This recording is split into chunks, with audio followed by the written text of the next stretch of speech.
Good morning. Welcome back, everyone, to our second day. Before we get started, there are two announcements. So today, before we all run off to lunch at 12, we'll meet outside on the staircase for a group photo. And then after all the talks of today conclude, there's going to be a public lecture by Kumran in Angström, which is the physics department further south from here. And there'll be further announcements on how to get there. Okay, and with that, our very first speaker of the day is Julius Grimminger, who will be telling us about 5D SCFTs on brainwebs and Calabi-3s. Thank you. All right, thank you. Do you hear me well in the back? It feels very loud, but apparently it's fine. Okay, so yeah, I'm gonna talk about five-dimensional superconformal field theories and how they're constructed in type-2B string theory with 5-brane webs or an M theory with Calabi-3 folds. Now, this is a very broad topic and it's been studied for a long time. Still, I will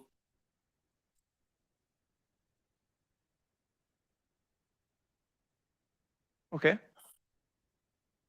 All right. Anyhow, so I will I will say things that have been known for a while at the beginning, and then only towards the end really come towards the more cutting-edge stuff. But also a little disclaimer, I do not have any citations in my talk. For that, look at the papers. But assume that I've done none of this except for I tell you. Okay, so the actual research that will be in this talk, the recent research is done with Antoine Brochet, Mario De Marco, Michele Del Zotto, and Andreas and Giovanni. And I will mention in passing maybe another work which is upcoming with Julia Argus, Antoine Brochet, Pierrick Besson, and Sakura Shefanameki. So 5D n equals to 1 SCFTs can be constructed in two common ways, as I already said. One is an M theory on a local Calabi-3, some cone typically. This also is referred to as geometric engineering, and this will also be the topic of Andres' talk, who will talk next. So I will actually jump on the second way to do this, and then circle back to the first, and which is to construct these theories as world volume theories on 5-brane webs in type-2B string theory. And these 5-brane webs will include 7 branes. So let me tell you very briefly how these branes span spacetime. We have type-2B string theory, and the D5 and NS5 branes, and also PQ5 branes, which are bound states, will play an important role. And there's a little cartoon drawn here. They can actually meet, and D5 and S5 can merge to a PQ5 brane. And these 5 branes can end on 7 branes. And you can see the space-time fittings over here. And every 7 brane is characterized by its monodromy cut, which I've given you the matrix for here as well. But this will not really be so important for us, more for completeness. So let's just jump in, and I'll show you how to construct the most simple 5D n equals 1 theory. So we start with some parallel D5 branes, which are the horizontal lines. Okay, this doesn't work anyway. Which are the horizontal lines that we see. This would give us some 6-dimensional super Young-Mills theory. But now we bind these on NS5 branes, which will then also bend according to charge. And now I have some 5-dimensional n equals 1 theory. In this case, a pure gauge theory of SUN, if there's n parallel D5 branes. And the separation of these NS5 branes is our Young-Mills coupling. Now I can introduce some flavor to the story by, I can introduce some Chern-Simons level to the story simply by changing how these branes bend. And also I can add some flavor. So now we have SUN with some specific level and some amount of fundamental hypers transforming under the SUN. And this way you can already see we can build up quite a lot of theories by just putting more and more of this together. So I want to start with a very simple brane web. And yeah, also in my talk, I will do everything example-based because that's how I think. So let's start with this very simple brane web, SU2 with 4 flavors at finite coupling. So you see the 2 parallel NS5 branes, you see the 2 D5 branes, and then also we have some flavor on the side. So one thing that we commonly study when we study superconformal field theories or supersymmetric field theories is the moduli space of these theories, which tells us actually a lot about the theory. And also often when we look for a theory in some construction, then we identify these theories by identifying the moduli space first. So the Coulomb branch is obtained by separating the D5 branes, and this will break the SU2 to a U1, hence the name Coulomb. And we reach this by opening up a phase in this brane web. So everything is nice and two-dimensional. Now, if we want to go to the Higgs branch of the theory, then we actually have to think in higher dimensions. So I've kind of tried to draw 3 more directions that we have at our disposal. So now we will actually take the 5 branes and move them along the 7 branes. And this then completely breaks the gauge group. There's not even a U1 left. We're just left with 3 hypers if we do this maximally.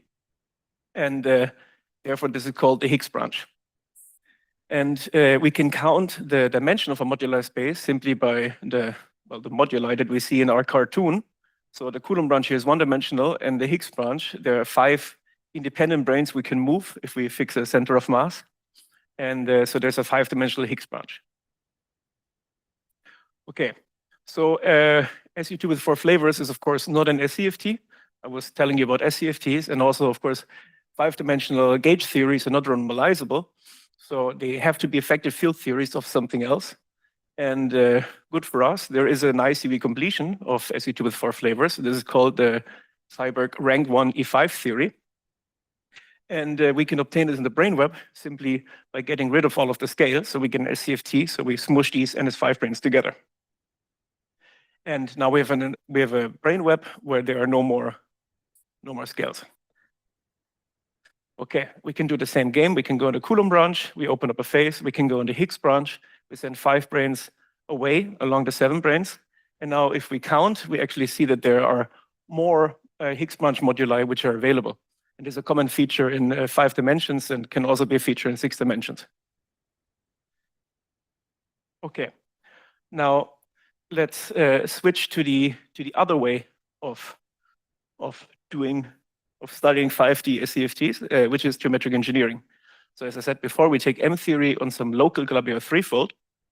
And now let's just ask a question, how do we find a Calabi-Yau threefold which will construct the same theory? And there's actually a really cool way of doing this. So we can dualize our brane web. So of course, 2 approaches in string theory should always somehow be dual to each other if they produce the same result. And it's also the case here. So we take our brane web, and then we deform it maximally. So by this, I mean that I want only 3 vertices in the brane web. So I move my 7 branes around and I open up faces. And then I obtain this octagon looking thing. And now I can produce a dual graph. And this dual graph, for those that like toric geometry, they will immediately see that this can be interpreted as a toric diagram for a Calabi-Yau threefold. So this toric diagram is what we see at the bottom, which is really just a dual graph. And I see that there's a typo, there's a line missing. But I think you get the point. Okay, so let's take this toric diagram. It actually describes this complete intersection Calabi-Yau threefold. XY is z squared and UV is z squared. So there's a complete intersection in the C5 and it's 3-dimensional.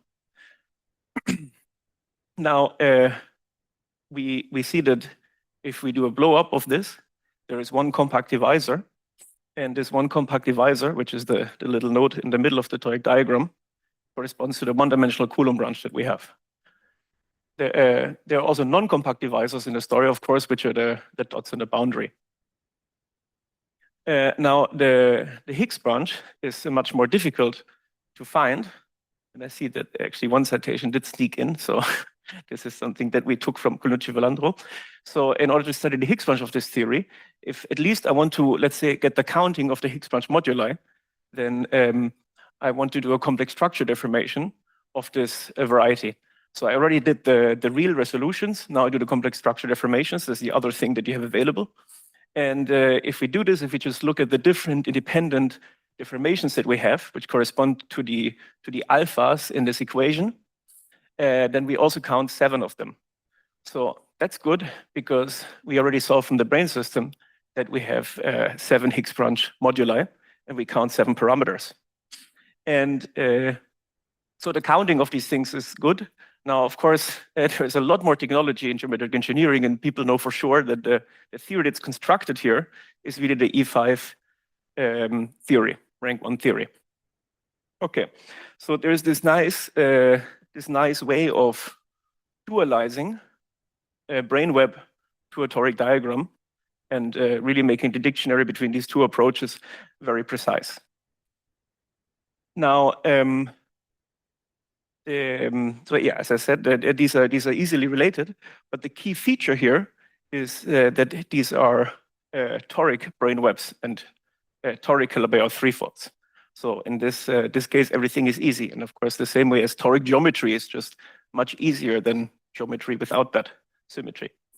So what about the non-toric case? First of all, what do we even mean by a non-toric brain web?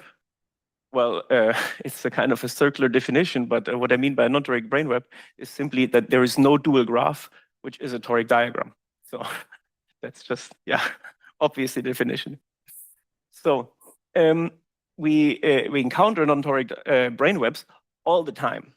So it's not something particularly crazy. It's actually the standard brain web that you would get if you just come up with something random. And specifically, any of these are actually deformations of toric brain webs where we send 5 brains away to infinity. So here I have the brain web SC2 with 4 flavors on the left, infinite coupling now, so the E5 brain web on the left. And I take 1 5 brain, send it away to infinity, and I'm left with the brain web on the right. Now, this is the brain web that is on the Higgs branch of the previous one, if you will. And now, if I deform this, and this is not it's not obvious to those that don't study brain webs. There are some rules in the game of how you can deform these, which have to do when there are multiple 5 brains ending on a single 7 brain. There is a rule of how you can deform now in order not to break supersymmetry. It's called the S rule, and it's kind of difficult to describe precisely, and I will not describe it here. But long story short, I cannot deform this further. And if I try to dualize this, then I produce the diagram on the bottom. I've already put some more features in there, not just a dual graph. So I see here that in this diagram, there is one part which is not a triangle. It's something else. And I cannot fully triangulate this. This is why I say that it's not a toric diagram. And in order to make this very clear, in the diagram, we actually replace a black dot with a white dot. And this white dot just means that you cannot end any line on it. And again, there are more rules to the game, but they're not important for us now. And these diagrams, they're referred to as dot diagrams, or more recently also as generalized toric polygons, or in short, GTPs. Now, how do we interpret this? So the sending a brain away in the brain web should somehow correspond to doing a deformation of our geometry. And instead of trying to say some general words, I'm just gonna throw in an example again, but I'll pick a slightly bigger one than the one that we just had, which has actually an interesting Higgs branch. So the example we'll pick now, which is just the next simple example you can come up with, is SU3 with 6 flavors, level 0. And I put a little hat on it to denote the infinite coupling. I'm not aware of a nice name for this theory, so I'll put this instead. And the brain web is shown here, and there's a corresponding toric diagram, which is this rectangle that you see. And the Calabi-Yau 3 description is just below. Again, complete intersection, 2 equations, nice to handle. So now, of course, with a variety, if it gets a little bit more singular, you have a lot more deformations at hand, at least typically. So here now we count 12 deformations, 12 different deformations, which correspond to the 12-dimensional Higgs branch of our theory. And if you compare with the brain web, this is again, this matches, so this works quite well. And Now this looks pretty messy, and of course it is, but we have a lot of machinery on the brainweb side. It goes under the name of magnetic quivers and Hasse diagrams, where we actually understand this Higgs branch very well. And we already know that certain deformations have to group together, because if I want to do some Higgs mechanism, I could have different operators I can give a VEF to, and they actually lead to the same breaking. And this is what happens quite a lot, that you have different moduli you can turn on and they lead to the same thing. So these will be grouped together, and there's a single transition geometrically in this Higgs branch. So, and yeah, partial Higgsings are captured in a so-called Hasse diagram, where each node just corresponds to a different breaking. So where you have different massless moduli remaining. Different interacting massless theory remaining. All right, so, yeah.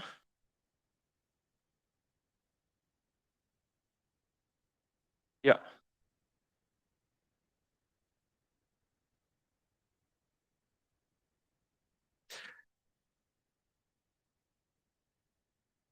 Yeah, so the question is about the deformation theory of non-isolated singularities, and it is notoriously difficult to study these non-isolated singularities. But in this case, what I mean precisely is really to deform an equation in this sense, which is the kind of, which are all of the possible deformations. I've exhausted the deformations you can do to the variety itself. So I'm not so concerned with the formal definition here. This is really just getting down to it, and yeah. So I can't tell you which ring exactly is the one we look at here. Okay, but we can talk more later. Okay, so now back to our quantum field theories and our corresponding geometries and deformations and so on. So I put on the left here our SU3 with 6 flavors UV completion, and so this theory can be Higgsed, kind of, if you want to do some minimal Higgsing, breaking as little as possible, to 3 different theories, either SU2 with 5 flavors, again, UV completion, or SU2 with 4 flavors, again, the UV completion. And this can be seen in the brain system, or here I just draw the corresponding GTP, because it takes less space. I've put it here, it corresponds to sending different segments away to infinity, and then I reach different theories. This is what's drawn in the middle. And then on the right, I've now grouped together the various deformations that you have to turn on to get there. And so this here, I've completely swept under the carpet how to do this. This is kind of where the meat lives. And this is what we're gonna explain in the upcoming paper with Michele, Andrea, and Mario. But it's just too much to go through now, but you can then read it there. So now, the point that I want to stress now is not just that we understand Higgsings somehow in terms of deformations, but really that now we can map these non-toric brainwebs with non-toric varieties.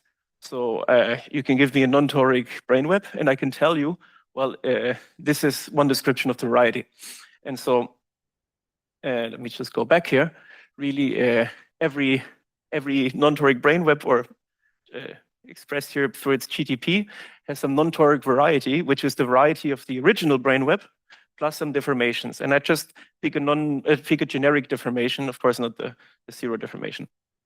So we are now broadening this duality, this toric duality.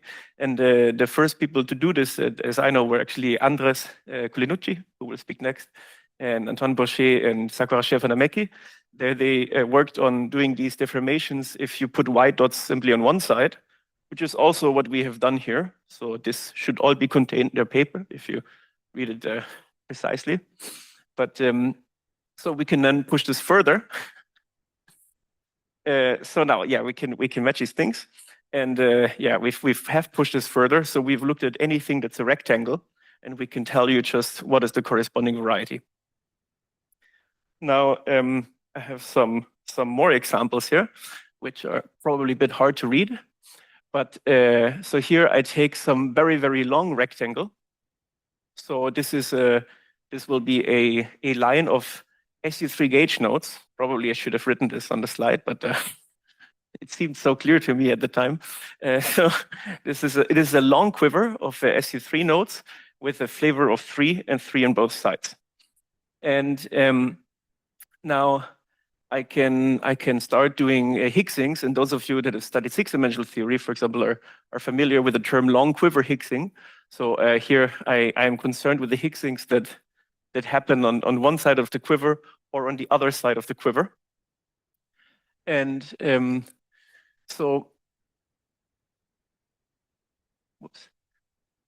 No, okay. So the numbers on this graph in the middle, they represent how many branes there are in the different slots, if you remember the brain from before. So there was one brain segment on the outside, then 2, then 3, then 2, then 1 is what the numbers represent. And now I can start sending some brains away. And I've always put below the corresponding deformations. So if I do the first Higgsing on the left side, let's say, the first Higgsing I can do, it will go to the left. I have 2 deformations at my disposal that both will reach the same Higgsing. And I can also do the same on the other side. And I could also continue Higgsing on the same side. And I can do combinations. And these things actually go together quite linearly. So I just add more stuff on top. So this is quite nice. There are no extra complications which come in, but I just mush them together. And then there is a further Higgsing, which now actually goes beyond turning on white dots in our toric diagram. So this has something to do with not just moving branes which live on the outside, but actually moving a brain which is more at the center of the story.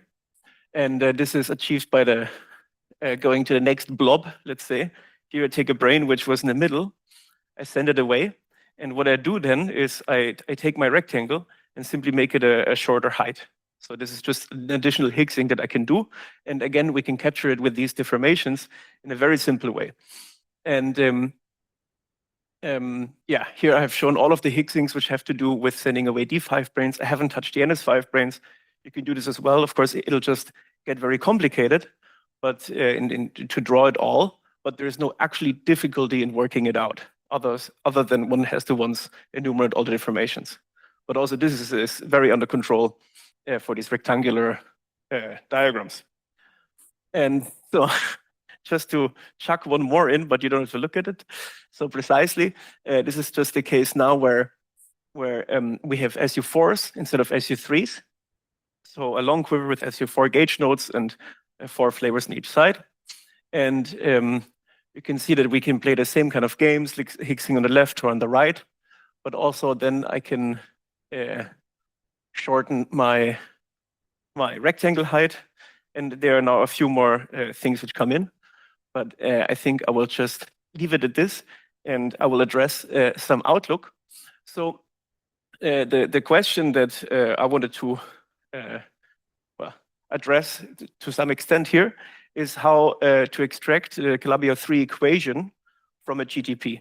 This has been a question that's been posed for quite a while, and there's been progress every now and then. There was, as I said, the paper of Andres, Antoine Sacra. There was some work by some mathematicians recently, by Peric Bousseau and Julia Regus and Alexander Axeev. And they come from it from a much more mathematical point of view. And they have an in-principle way of working this out, but it's an extremely heavy machinery that it's usable, but it's just quite hard to do a concrete example, especially if it gets a little bit bigger. And here we can just, pop in a deformation. And I think that this is actually quite a useful way to produce these dualities. And next question is, because we started here with something toric.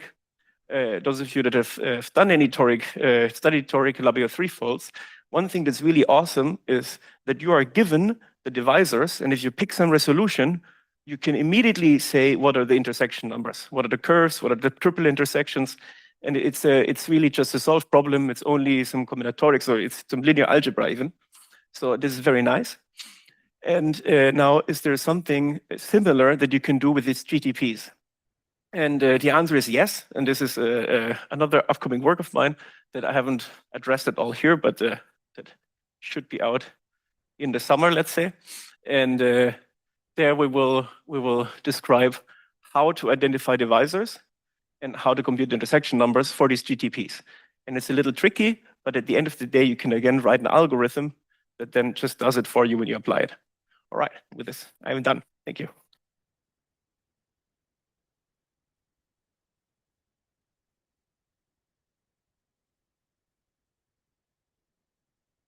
Questions? Alessandro? Can you tell me, can you say why, how do you know that these are Calabi-House, the things with white dots in the first place? And Okay. also, can you say, you mentioned at the very end some math papers, so presumably those people. So they make it more precise, yes. In some example. Do they use k-stability? Do you know? Or what's the... I don't know. They approach this from a cluster variety point of view. Cluster variety, scattering. Yeah, exactly. So it's tough. But so I can't tell you the precise answer why should this be Calabi-Yau. Of course, if you take some equation and then you deform it, then you should check. But there are cases where there is a mathematical machinery that produces some quiver for you. You think it's all right, but then you check whether it's there is a Calabi-Yau metric, and the answer is no. Yes. So in this case, it could still be a solution of string theory with fluxes on, for example. This is also possible. But in this case, it should be just basic Calabi-Yau threefolds. Okay. Not any flux thing. No, but that was my question. Yeah. How do you see it? How do you know that? Yeah, I'm the wrong person to. I cannot prove it for you. Yeah, maybe Andrea can, but so you should talk to him. Nice talk. I have a question about what is exactly known. Namely, is it claimed that arbitrary local Calabi-Yau threefolds have such realizations? And if it's not the case, then you're describing which subclass of Calabi-Yaus which have this generalized toric structure, which it sounds like these rules are rules where Calabi-Yau is almost toric, but it has some defects somewhere, and these defects are related to these nodes, rules that the white dots and so on that you're putting that somehow mimics it as close as it can. Maybe at some particular region and complex structure of that local Calabi-Yau, you can do this. And what's the exact? Okay, so this is why I mean I've not been very precise in saying it, but I've always tried to say that we take some brain web and then produce a Calabi-Yau. So I don't believe at all that every Calabi-Yau has some standard 5 brain web dual. So we know, I mean, or any canonical similarity will have this. Since we have a lot of Calabi-Yaus, presumably. Exactly. I don't think it's exhaustive. Known which fraction and so on. No, I would like to, but Alessandro has a comment.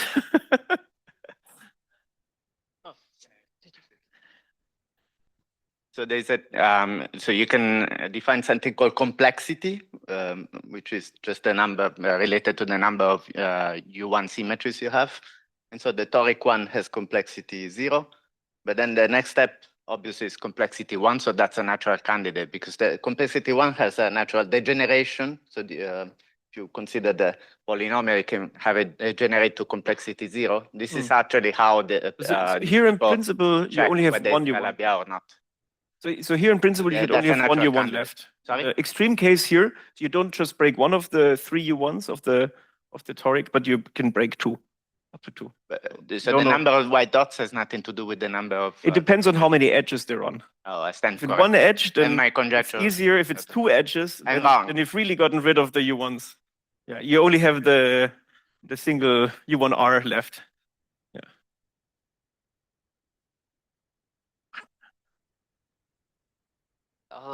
A comment is that, for instance, if in the triple intersection diagram of the compact divisors, it cannot even fit on a plane. Like you have a tetrahedron of intersection. Now imagine you cannot fit into a GTP, right?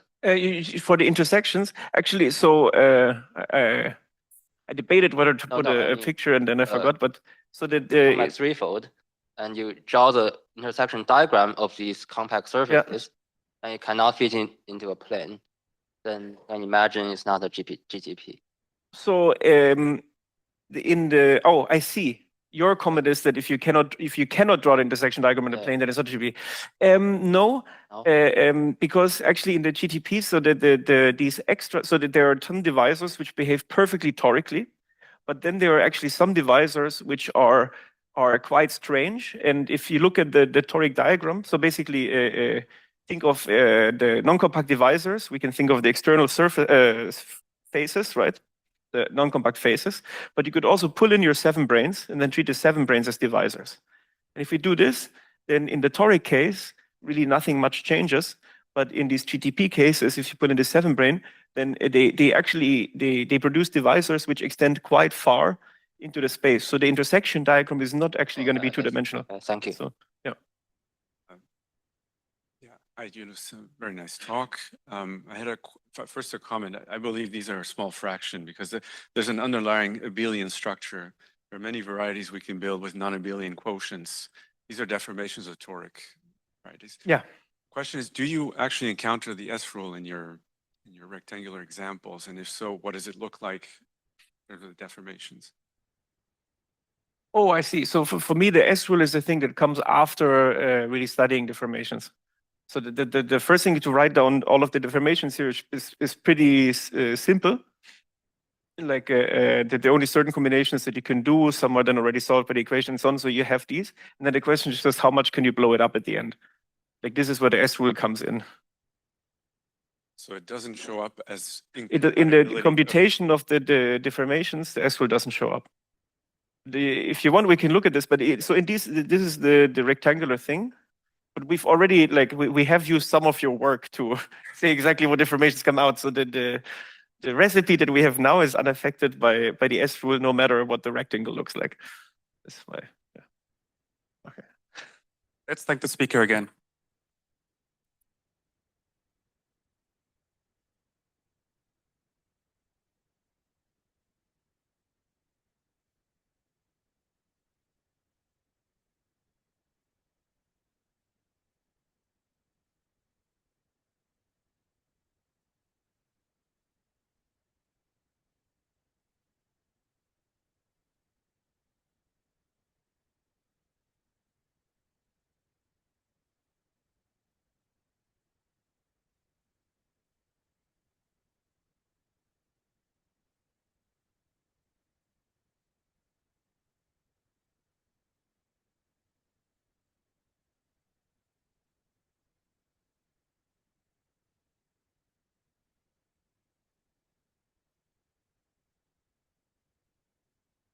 Can you?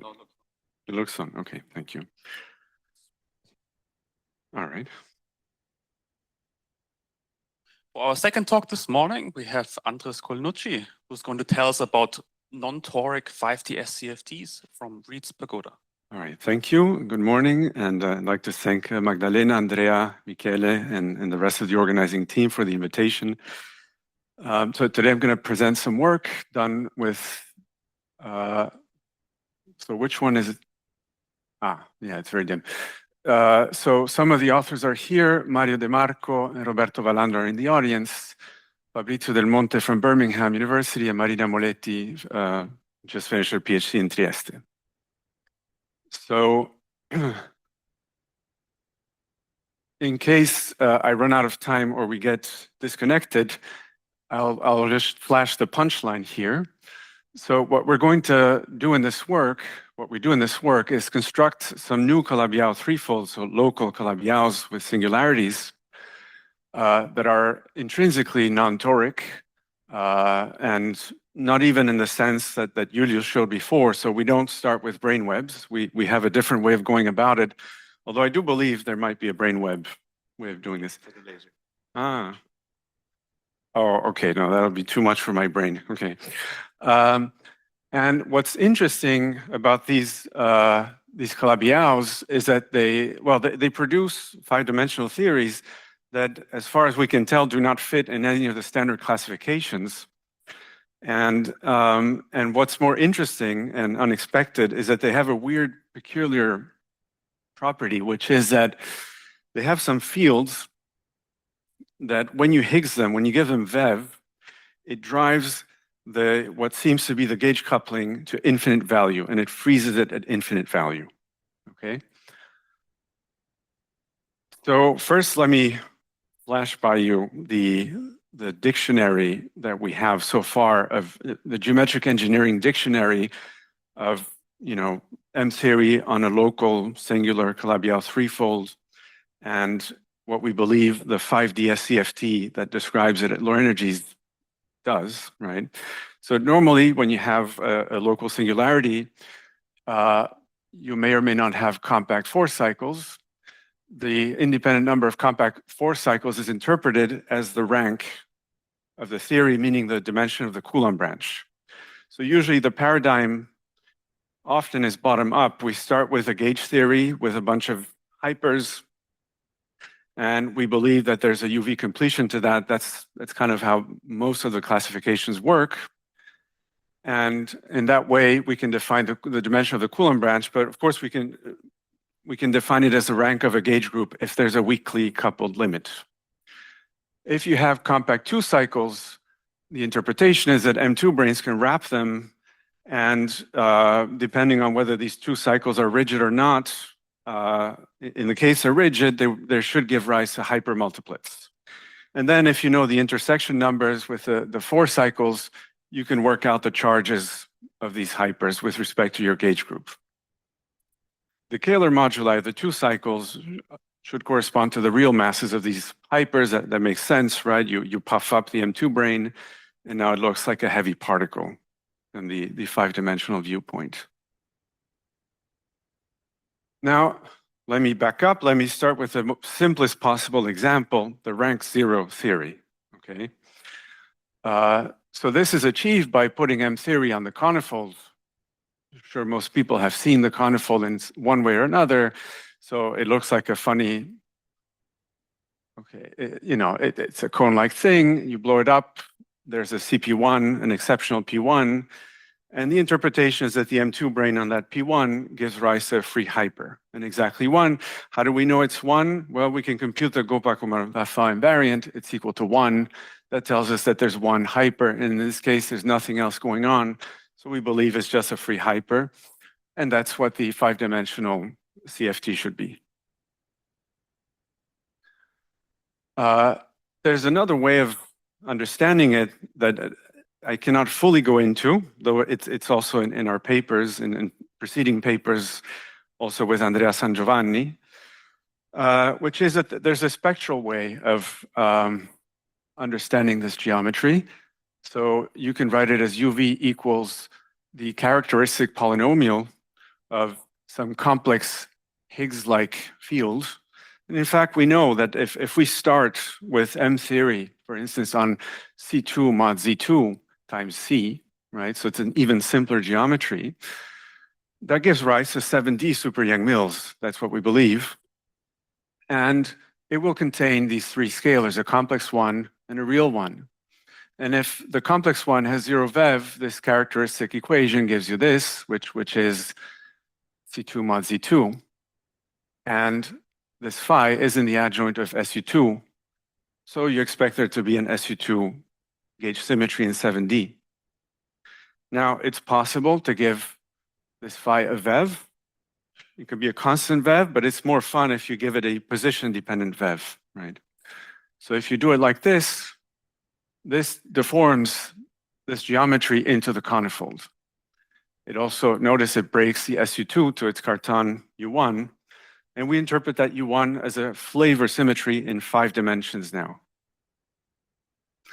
Now, in the back of our minds, although I cannot develop this fully here, we know that we can dualize all of this to a system in type 2A with D6 branes. In this case, what I have just done secretly is I took two parallel D6 branes and I gave them a relative angle, and now I just have two intersecting branes.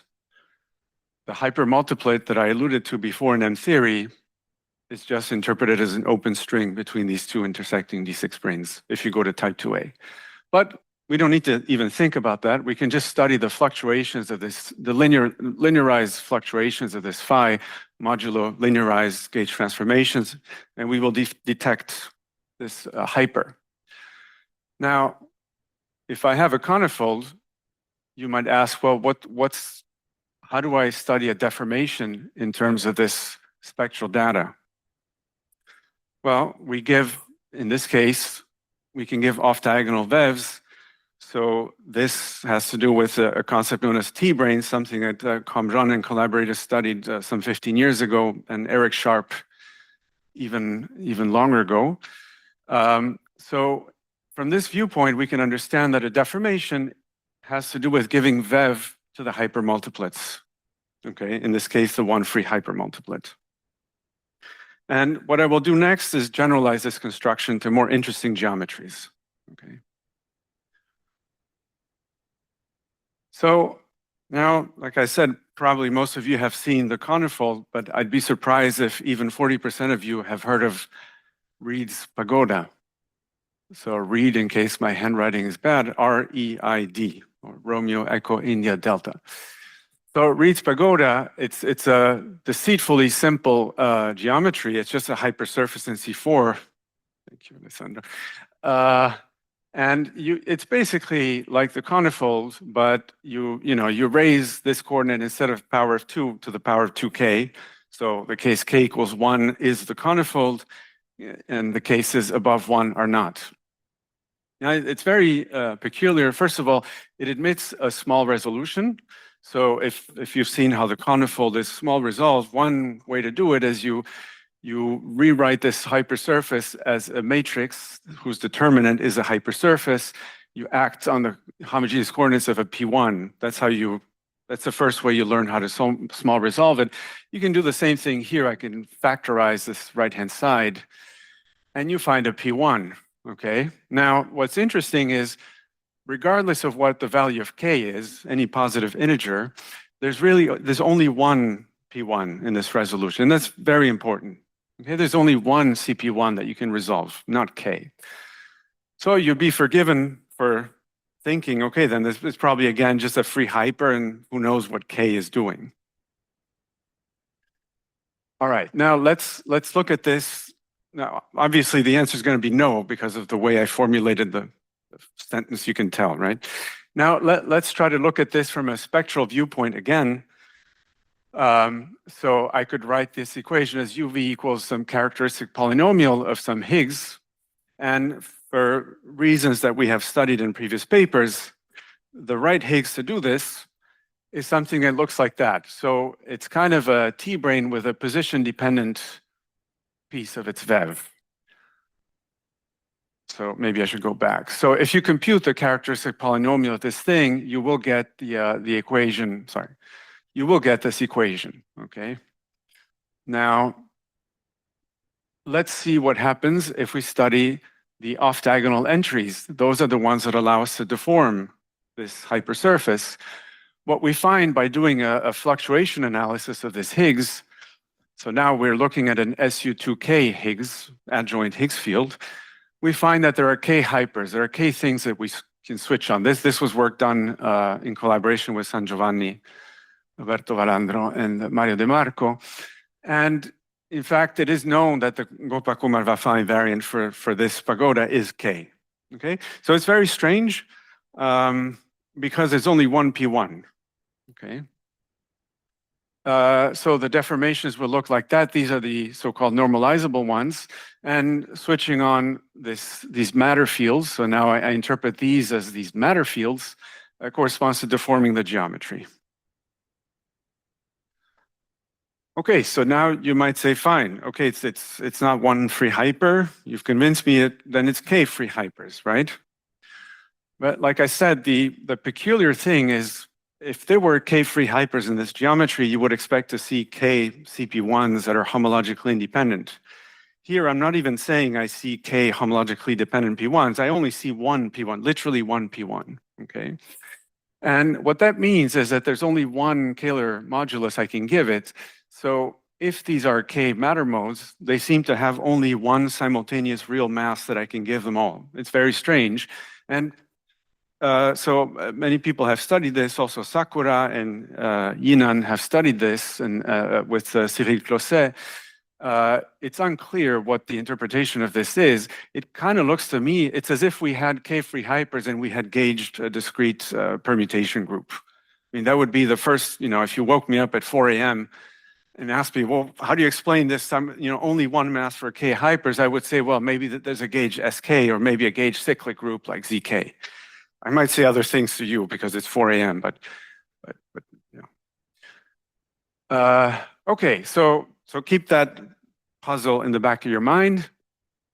And now let's move on to something even more interesting. So far, I gave you rank 0 theories because I only have a compact 2 cycle in the game.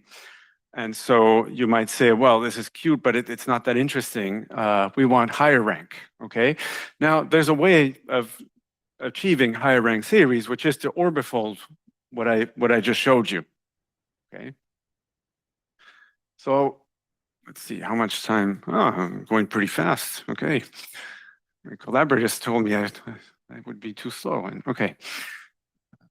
All right, so how do we orbifold such a theory? Well, we start with one way to do it is you start with the quiver. So this pagoda geometry, much like the conifold, admits a quiver moduli space description. You can think of this quiver up here.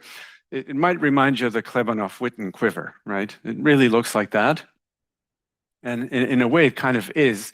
This is a Klebanov-Witten quiver.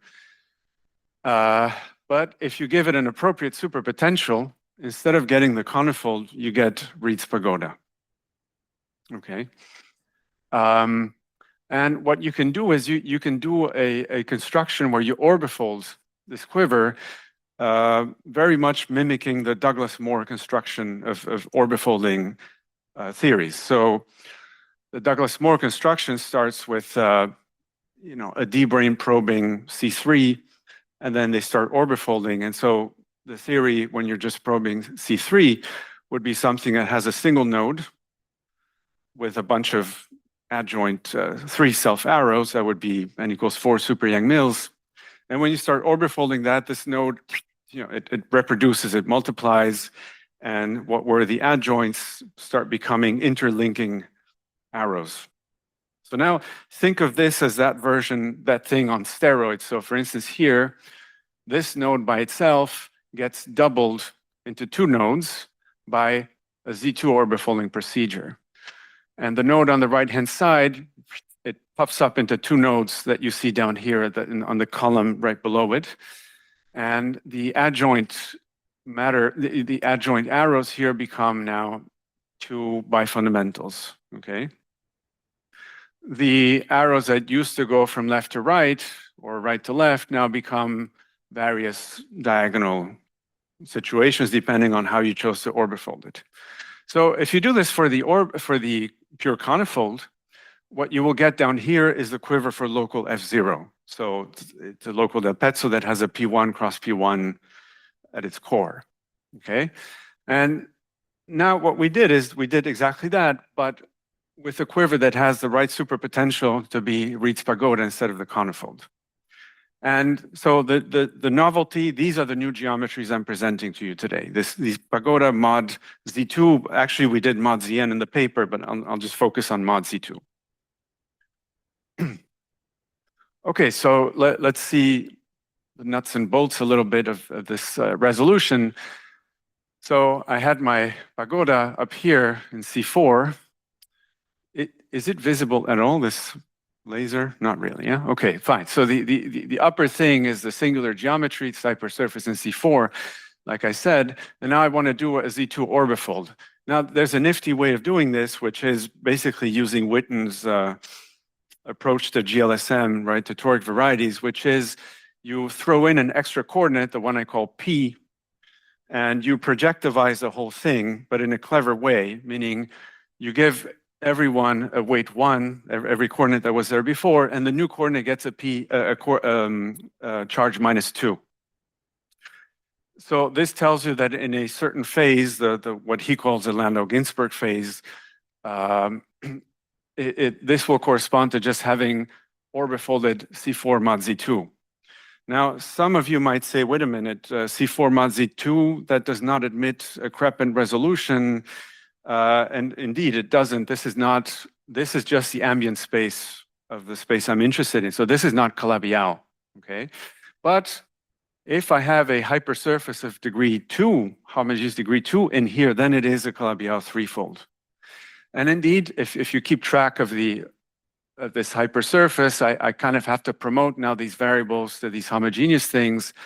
I'm forced to multiply this last guy by p to the k minus 1 to retain homogeneous degree 2. Now, something interesting happens. If you look at the exceptional locus, so p equals 0, this equation collapses to that inside a CP3. The CP3 is made by, the first 4 coordinates here. And this equation is a Hirzebruch surface that is partially singularized. Okay? So if I had, notice that here, this equation does not depend on W. If it depended on W, it would be a quadric in P3. A quadric in P3 is P1 cross P1. But it doesn't, so it's singular. And you can work out that it's a Hirzebruch where you collapse one of its two cycles, the -2 curve. Okay, so that right off the bat tells us we have a rank 1 theory. Okay. Now, is it one of the ones that have been studied to death for the past 30 years? So my claim will be no, but I'll explain that. Okay. So let's do a resolution. So it's getting worse. I think the battery is also. How would I switch on the? It's slightly better. Okay. Okay, so I can resolve this Hirzebruch F2, and this is achieved torically by adding another set of projective weights and an extra homogeneous coordinate that resolves the locus u equals 0, z equals 0. And I have to have total homogeneous degree 1 with respect to the second row to stay Calabi-Yau, okay? So what that means is that now my hypersurface, which was already modified by this P, now I have to modify it even a bit more. I have to throw in this sigma coordinate like that.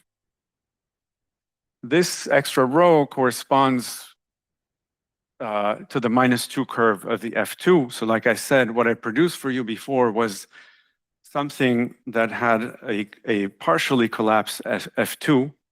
Okay, and now I'm resolving that for you. So now I have a fully desingularized situation. And the interpretation is that there's a rank 1 theory.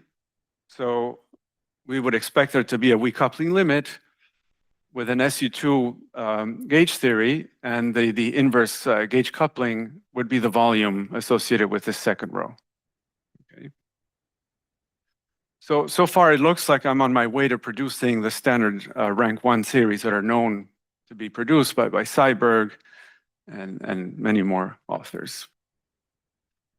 But let's look at what happens in a particular affine patch of this geometry. I'm going to set this coordinate W, or maybe it's omega, I don't know. Nobody knows. You set it to 1. Okay, so that I'm just focusing on a patch of my geometry. And now my hypersurface looks like that. And if you reflect a bit on this, you realize that this is a pagoda, okay? But it's not the pagoda I started with that I orbifolded. It's kind of a pagoda, but of half the degree. So instead of the kth one, it's the k-1/2 pagoda.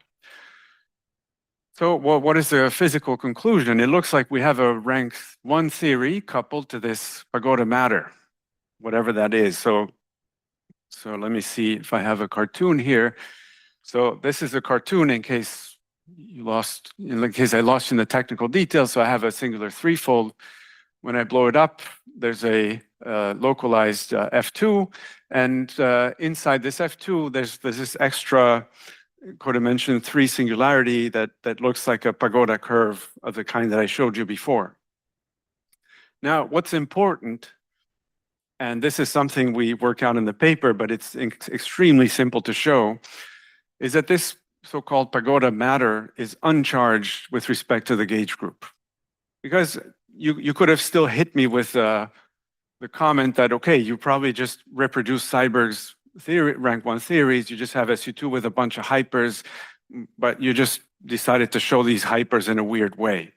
Now, we can show that this extra matter, whatever these things are, they're not charged under the SU2.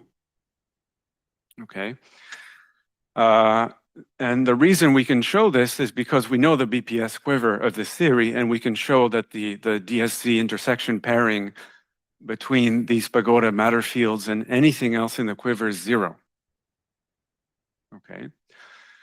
So at this point, by elimination, one might say, okay, it's not charged matter, then maybe it's just decoupled extra free hypers. Maybe it just gave me pure SU2 and on the side a bunch of hypers. That's still not that new, right? Or not interesting. But now here's where it gets really interesting. If I start deforming this geometry that I produced for you, 1? Ah, okay. My stopwatch says 22 minutes, 45 seconds. Okay. Okay, so now just like I could deform the conifold, and I told you that deformations correspond to Higgsing, Higgsing the one free hyper in the conifold, here I can also Higgs this pagoda matter. It corresponds to adding a bunch of deformations. Now that there's a way of selecting which deformations are normalizable, which ones make sense. Never mind that. But now here's what happens when you deform. So let's pick one deformation at random. Well, not that random. Let's pick the simplest one, the one with coefficient with I equals 1, okay? If I go on this patch where I could see the pagoda locally, what I realize is that I've made this thing completely smooth. And in fact, the variety, because it becomes smooth, I can no longer blow up the -2 curve. Okay, you cannot blow up, I mean, you can blow up something that's smooth, but then you'll break Calabi-Yau. So what this means is that the gauge coupling is fixed, it's frozen at infinite value because the scalar volume goes like 1 over G Young-Mills squared, which means that any possible gauge theory interpretation of this thing has become unavailable. It's become intrinsically strongly coupled. Okay, so now let me summarize since I'm out of time. So here's what happened. So I constructed a geometry for you that had a local F2 and an extra special curve. We affectionately refer to it as a pagodina because we're all Italian in that collaborator list. And so this stuff has some matter fields that we so far do not have a satisfactory explanation for, certainly not in terms of standard field theory.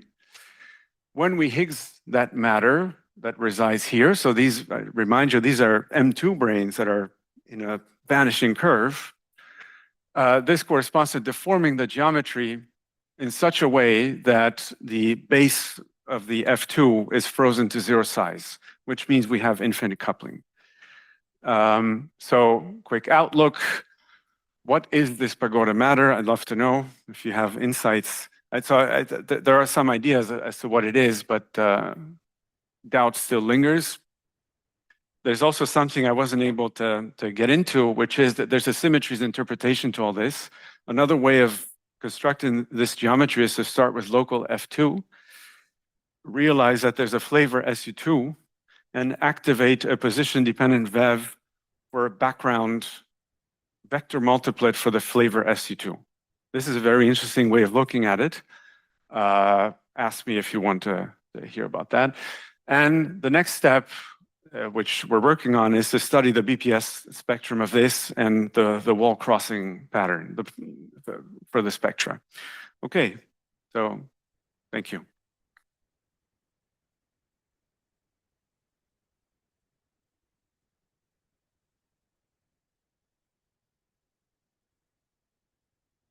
Thank you. Very nice talk. I think this, the pagoda one, sounds similar to the orbifold we had studied already with Gopakumar. So we studied cotangent of S3, precautioned by discrete AD subgroups of SU2 acting on S3 without fixed points. So that led to, in the abelian case, it led to K copies of the conifold, depending on which discrete ZK gauge field you turn on because it has a holonomy now, the S3 mod ZK, and you can turn on discrete gauge field on the D3 brane. Mhm. And that gives you different bound states of these guys. Now, in the non-abelian case, it get more. You got non-abelian representations of the corresponding D group came, and you get more than that given by the Dinkin diagrams. Mhm. By Dinkin indices, the rank of the SU2s that you get. So it's similar generalization. So that's the first comment. I think this, what you're doing might be, I'm not sure, mirror to that. In that case, you're doing the S2, the analog of the S2 case version of it. I suspect it's mirror. The pagoda geometry might be the mirror of what I just said. And in that case, the ZK that you're talking about emerges as a quantum symmetry of the orbifold. So the pagoda itself would be viewed as an orbifold itself, even though you later orbifolded pagoda. So I suspect pagoda itself should be viewed as some kind of an orbifold of ordinary conifold acting in some way. That's the first comment. The second thing is that this 1/g² being frozen, of course, sounds like frozen singularities. So that also happens in rank 1 case. So one of the rank 1 cases. Is that related to this? So in an F-theory situation, you mean? Or, No. So I mean, in the classification of the rank 1 case, it was Mhm. later found that it's not complete Mhm. and it misses the frozen singularity version of them. So it was constructed and it was commented. So and you can here, comment. Sorry? E1 hat theory. so here it freezes only when I switch on this pagoda matter. So it's not a singularity that could never be resolved. It's different because it freezes because it's Higgsed away. That there's no more singularity to blow up in the first place. So it's not like a terminal singularity that you cannot blow up. Okay. Thank you. Hi, Andres. Thanks. I'm here. Hi. Maybe follow up on your offer about the symmetry interpretation. Yes. Specifically, I was wondering if you can think about this configuration somehow as since you mentioned the 70 superyoung modes for the flavor symmetry, that you have the 5D SFT, the rank 1 Cyborg theory has some defect, and this pagoda matter is another defect in that 7D theory, and somehow what you're doing is colliding them or couple them in some non-trivial way through this Higgsing. So you're saying it would be nice to have a construction where instead of arriving at this with some orbifolding, I could have a gluing construction. Yeah, that would be nice. Yeah. Thank you. Yeah, hi. Nice talk. So I'm curious. I'm here. You're looking Thank you. confused. Aren't you kind of on the hook if you believe that every 5D SCFT in some way comes from 6 dimensions? Aren't you on the hook to answer whether you're also proposing a new 6-dimensional low-rank SCFT, which circle compactifies to this object? Or maybe there's something which happens in the reduction, which gets you this extra. That makes you.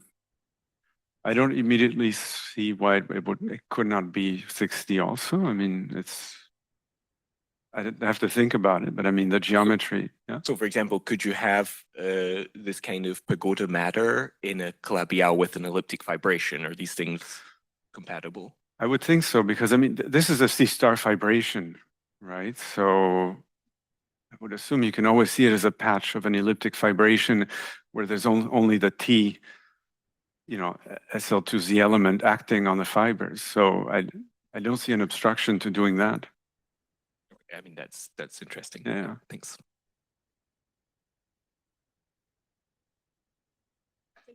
Thank you. Oh, sorry. Okay, thank you for the nice talk. So to argue that this is really different CFT, then Sorry, I can't see you. okay, yeah. Thank you. Yeah, to say that this is really different and independent CFT, you should be able to show that they have really distinct supercomponent index. So do you expect that we have different supercomponent index? I've never tried computing these things here, so I cannot answer that.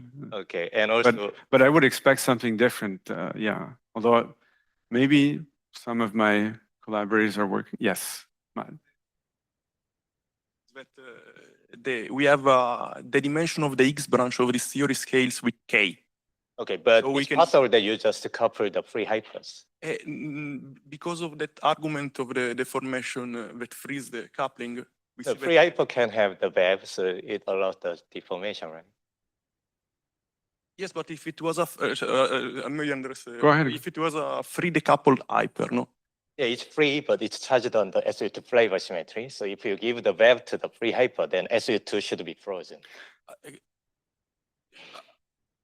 What should be frozen? I'm sorry. SU2 flavor symmetry should be frozen. So Yeah, you but should here charge the- here it's clearly not free, right? It interacts in some weird way with the gauge group Huh? because of this property of freezing the base of the F2. Well, this is a good. I think this is a very good point. No, Yeah. like what he's saying is that which is related to the concept I wanted to make. It's the fact that this SU2 theory has an SU2 flavor symmetry which Yes. enhances at infinite coupling. Yeah. And if this hyper is charged with respect to that symmetry, then giving a VEF to that hyper will force you to to turn off be at the infinite coupling. No? Mhm. The other question was like, you mentioned this gauging of a discrete symmetry to obtain the pagodina or pagoda. When you do this gauging, you should get a dual symmetry. So do you have an evidence of this dual symmetry from the engineering? Are there some topological defects that are arising? What is the geometry of the link of the singularity? Can you That's read a off good some? point. I haven't thought about the dual sim. Okay, that's a good point. But in any dimension, this would be true. You're saying even in 5. Okay. Everywhere, just you get symmetries of different type. A different type. Yeah, I see. Okay. That's a good point. Thank you. Guillermo. Last question. Yeah, so you said at the beginning that maybe there could be some relation between what you're saying and the previous talk about the GTPs and the Y-dot. So in that case, also it happens that you start with something with a non-isolated singularity, and when you do some Higgsing of some matter so as to have the Y-dots, this non-isolated singularity gets frozen. So could there be a relation between these two things? Wait, so here, here everything was isolated. Huh? Depends how you go at it. I haven't shown, well, there's another way of constructing it, which would have been to start with local F2, consider this SU2 flavor, and then give the background scalar a position-dependent VEV that actually localizes the singularity. Now, I'm not sure. Can you reformulate your question now? Or rephrase it, or? Maybe in the break. Okay, all right. Okay, thank you. Yeah.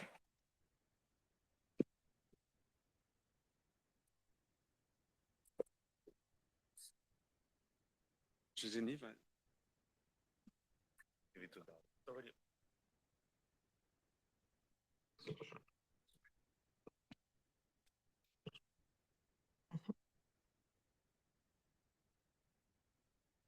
Okay.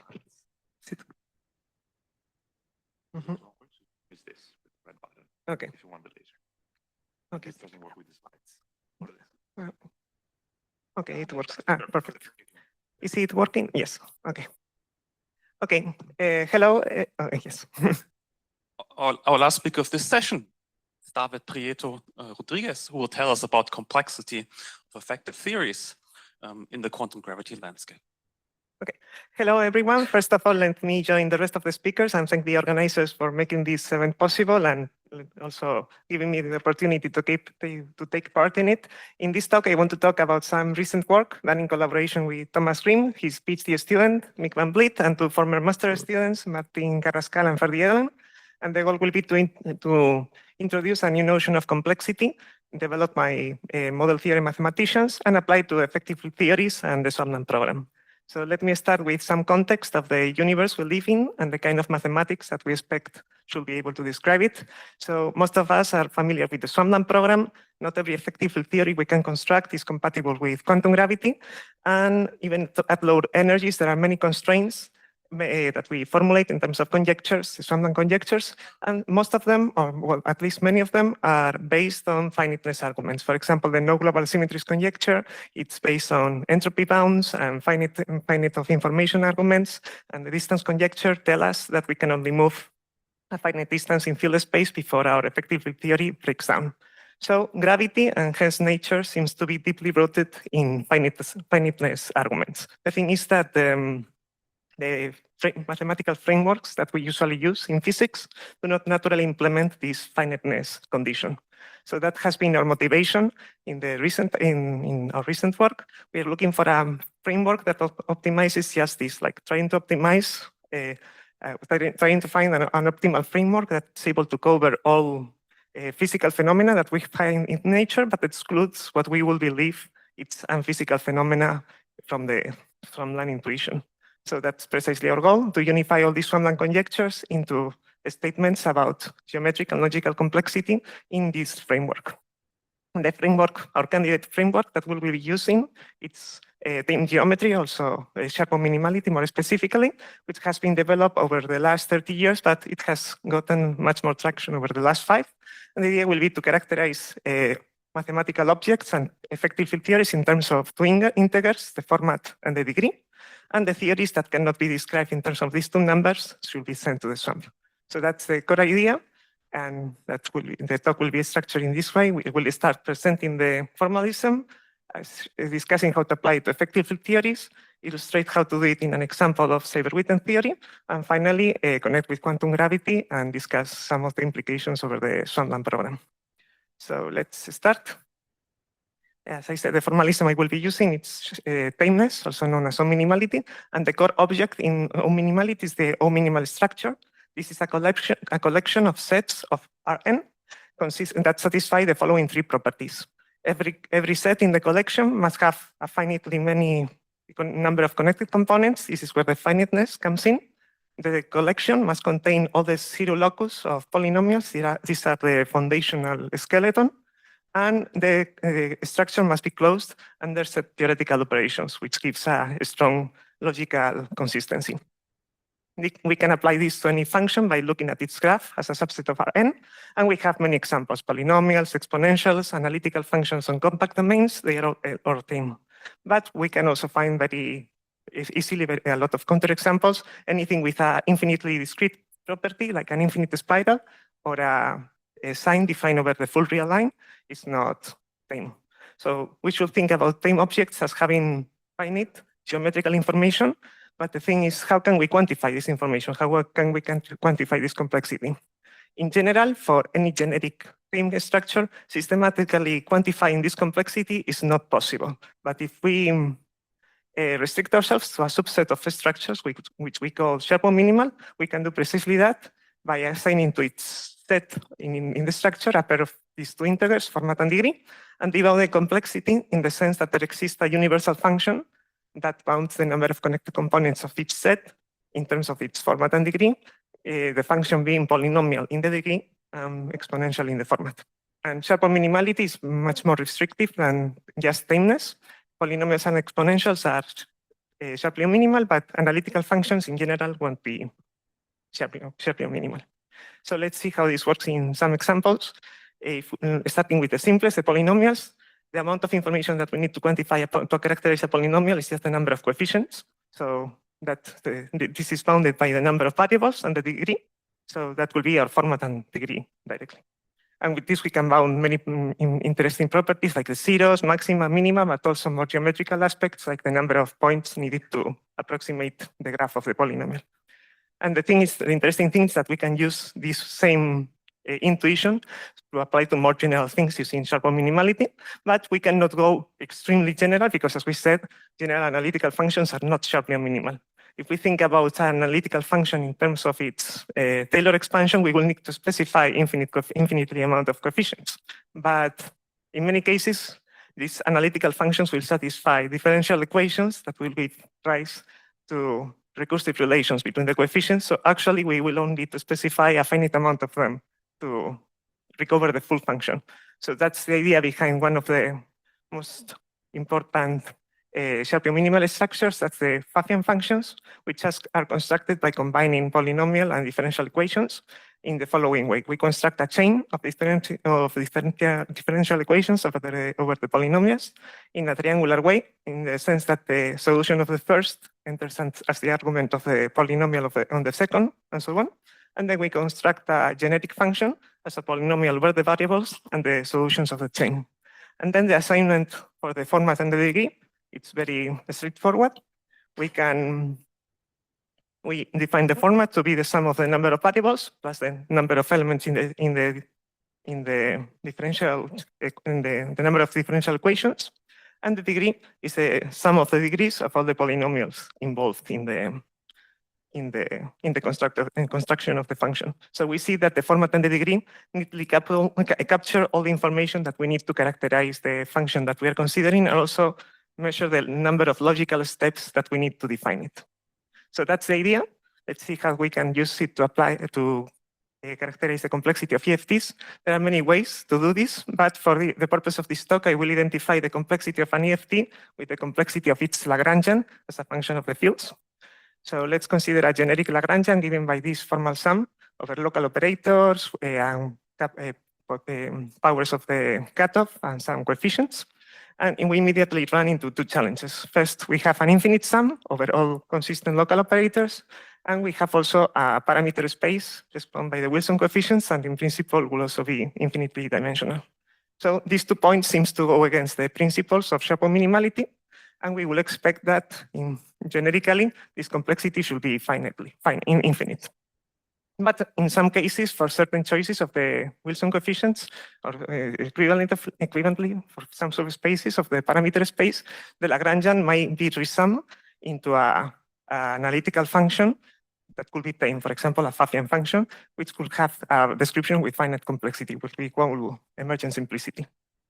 And to see in a toy example how complexity can depend on the choice of parameters, we have here a zero-dimensional Lagrangian with the scalar fields and a quartic potential.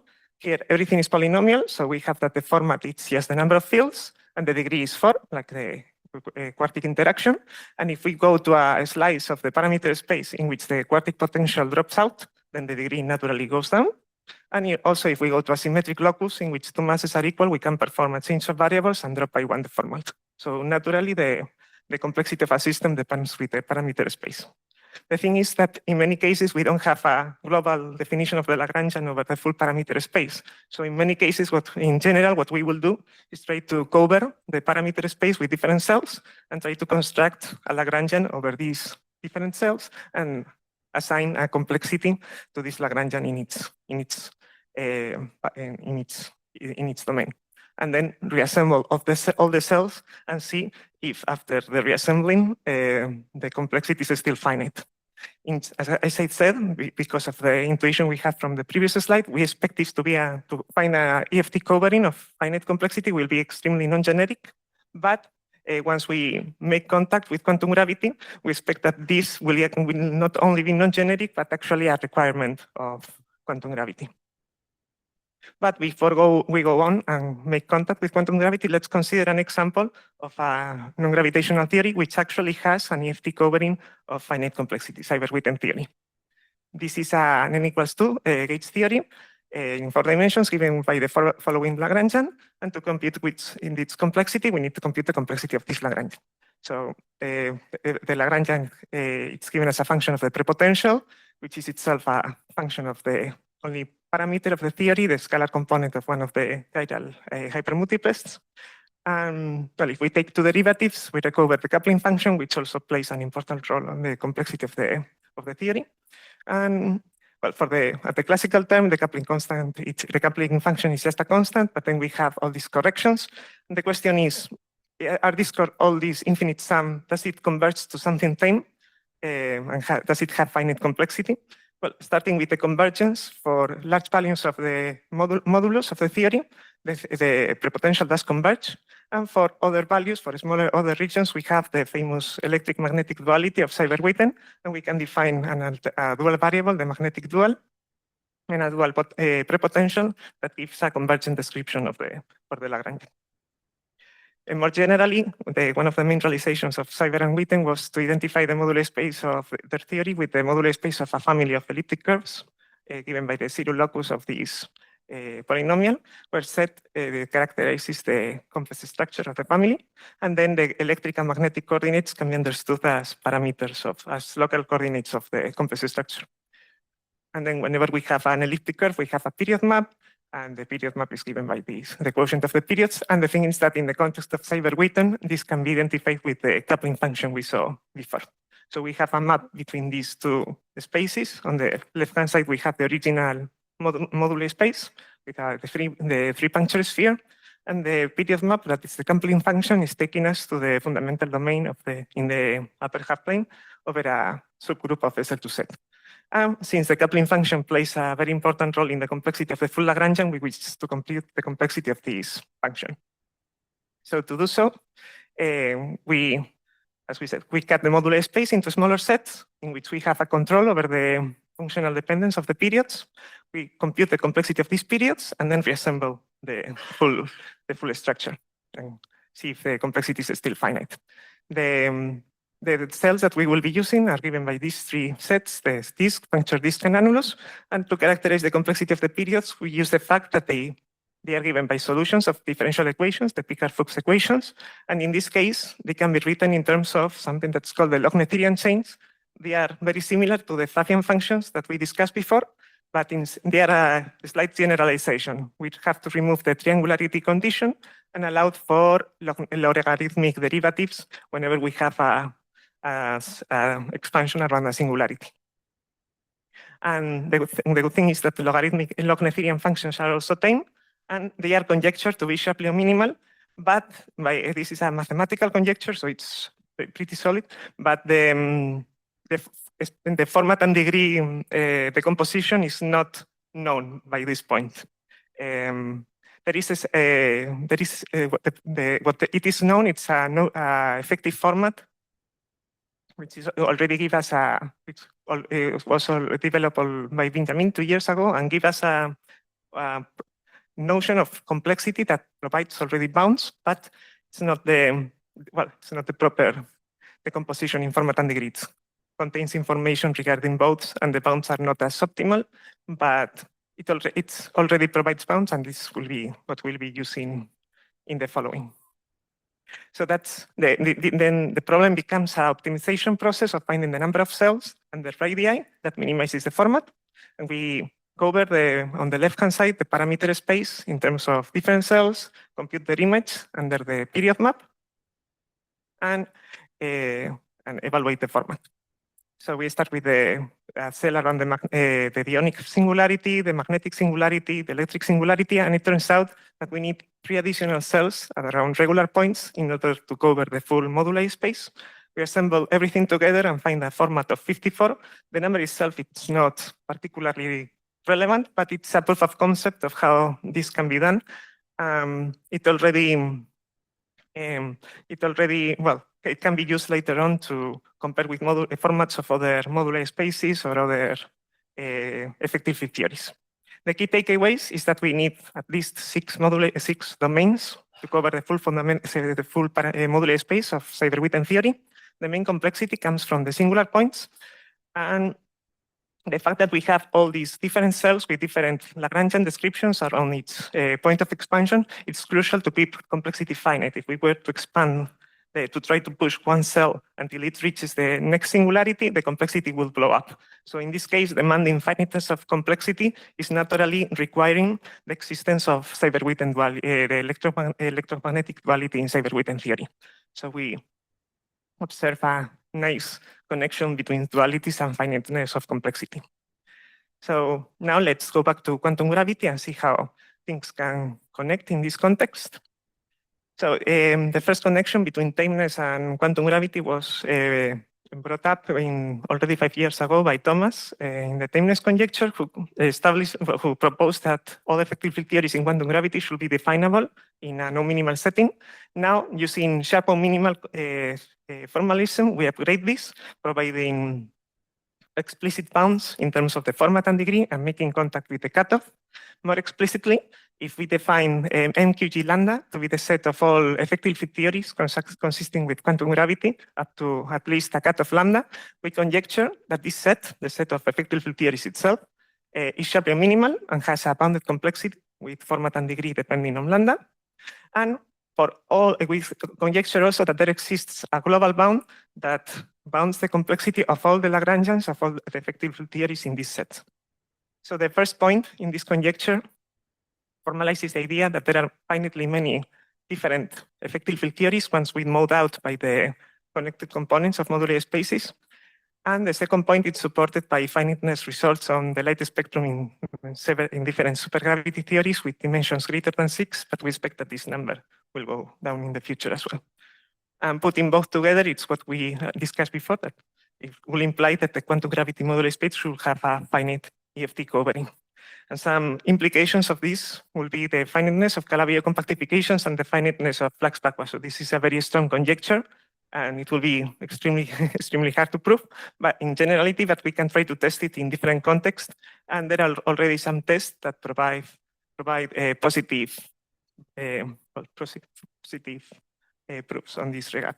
For example, if we look at modular spaces in high supersymmetric settings, this will be given by arithmetic quotients of this type, so a group divided by a compact subgroup and an arithmetic subgroup. And this has been shown to be Sharpian minimal just using the polynomial structure. And if we go a step further and consider the complex structure modular spaces of Calabi-Yau manifolds, these will be described in terms of the periods. And as we've said, these are characterized by log-Noetherian functions, which are tame and conjectured to be Sharpian minimal and already have a quantifiable notion of complexity using the effective format of Benjamin. So these are nice points in support of the conjecture. But one last point I want to bring up is that we're discussing about how to quantify the complexity of the modular space of quantum gravity. In some particular slices, this will correspond to the modular spaces of specific choices of compactifications, which will be manifolds with a distinct metric. And the issue is that the tame formalism is intrinsically developed in Euclidean space. So to bridge between both perspectives, our current approach is to take a tame isometric embedding of the modular space in quantum gravity into Euclidean space. Turns out to be a quite insightful, that provides interesting bounds on the geometrical properties of modular spaces. The result coming from tameness is that if we have a set in Rn that's L-dimensional and with finite complexity and take its intersection with the ball, then the volume grows the radius of the ball and the coefficient depending with the complexity. The idea being that if the set A is tame, it can only wiggle inside of the ball, and then the radius of the ball becomes a good for the of A. Apply this in combination with the notion, we can for a geodesic ball cover the quantifiability condition proposed by Matilda, Damian, Sanjay, Ethan, and 2 years ago. Balls in modular space should grow at most polynomially in Euclidean space. As discussed in the paper, has a strong connection with dualities. For example, in type 2b, the SL2Z duality was required in order to have this volume under control. And this has been observed also to connect with the time isometric embedding condition, because the hyperbolic plane on its own, it's not embeddable in a tame way into Euclidean space. But once we take the equation, that means a simple isometric embedding with finite complexity. So again, we see a tight connection between dualities and finiteness of complexity. And with this, I reached the end of the talk. I hope I convinced you that Chapeau minimality is a nice framework in which to study notions about finiteness in effective field theories and also quantum gravity. Many Solomon features can be understood in these terms, like finiteness of string landscape, the volume growth of modular spaces, and most notably in dualities. Whenever we have a theory that we expect to be consistent with quantum gravity with complexity diverging, this hints at the existence of an additional duality that we haven't considered. But this is a very new field, and there are many open questions that remain to be addressed, like the complexity of flux lattice. The interaction with integers is still a challenge. The particular format and degree split for the periods is an open question as well. Also, an interesting mathematical problem is to find a tame Nash embedding for the modular spaces. This will provide some interesting properties for the kind of geometrical features that we would expect modular spaces in quantum gravity to have. And finally, in connection with the tame Nash embedding, some implications of the tameness ideas to infinite distance limits and the distance conjecture.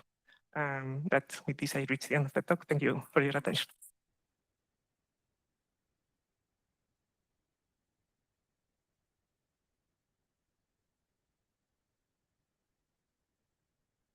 Thanks for a very nice talk. So in the context of Seiberg-Witten moduli space that you mentioned, Yes. It's attractive that you're relating complexity to the existence of different duality frames. But if I saw from your diagram, if I understood correctly, some of it was in the middle, Yes. which was not at the infinite distance, so to speak. So it is right? Am I right Yes. or not? Yes. So in other words, you needed some patches in the middle to cover it as part of complexity. Is that avoidable or not? Or It's avoidable, but then it depends on how you approach the optimization process of the format. You can have finite format, finite complexity, while avoiding these 3 patches, but then you don't minimize the complexity. But the thing is, you cannot what you cannot avoid is that these cells cannot touch the next singularity. Right. But then you have like a zero measure set in the middle.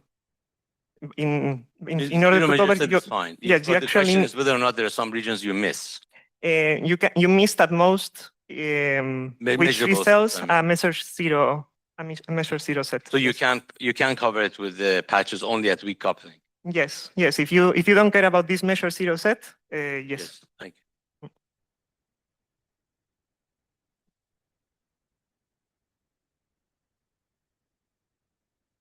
I was wondering, do you expect that these sort of complexity constraints should apply also to non-observable quantities that are involved in writing down these different theories? I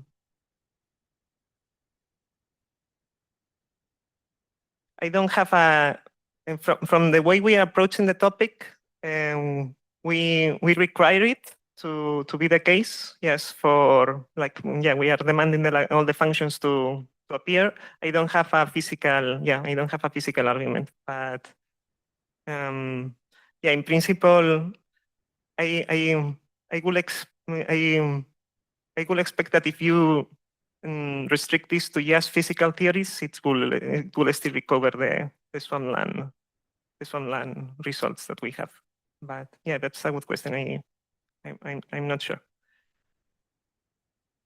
For now, it's more of a formal principle, like all the objects in your theory take to be tame and try to see if you recover the different expectations that we have from quantum gravity. Any further questions? Let's thank the speaker again.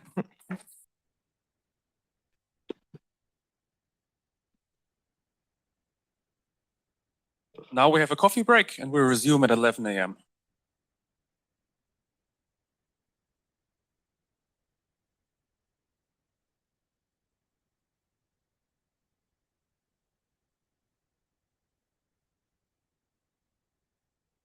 Welcome back, everybody. For our first of 2 talks in this session, we have Max Wiesner from the University of Hamburg, who will tell us about geometry and physics of degenerating Calabi-Yau 3 and 4 folds. Thank you, Max, and thanks also to the other organizers for putting together this very nice conference and for giving me the opportunity to present this work that I was doing. This is a series of works that I've been doing with my colleagues from Hamburg and Björn, who's now in Wisconsin, over the last year. And it's about the geometry and physics of degenerating Calabi-Yau 3. And then also later, this is more recent work, Calabi-Yau 4 folds, so in the F-theory context. And I guess at a conference that's called Strings and Geometry, I don't have to convince you that geometric string compactifications have given us much insight into quantum field theories and theories of quantum gravity. And that string theory is most powerful if the compactification manifold is actually singular, because that's where we can see that actually string theory is not a point particle theory because of wrapped objects, extended objects that treat singularity different from point particle theories, such as the conifold or orbifold singularities. Of particular interest, of course, are also for my research Calabi-Yau manifolds, as you can see also for the title, for which the physics of local singularities is, of course, very well understood. I mean, since Grimminger and also in the hypermultiplet Oguri-Waffa for conifolds and Calabi-Yau 3 folds, how type 2 string theory deals with them. Of course, local singularities, you can decouple the physics of the singularity. So this is typically, as we already saw this earlier today, we associate with the field theory subsector.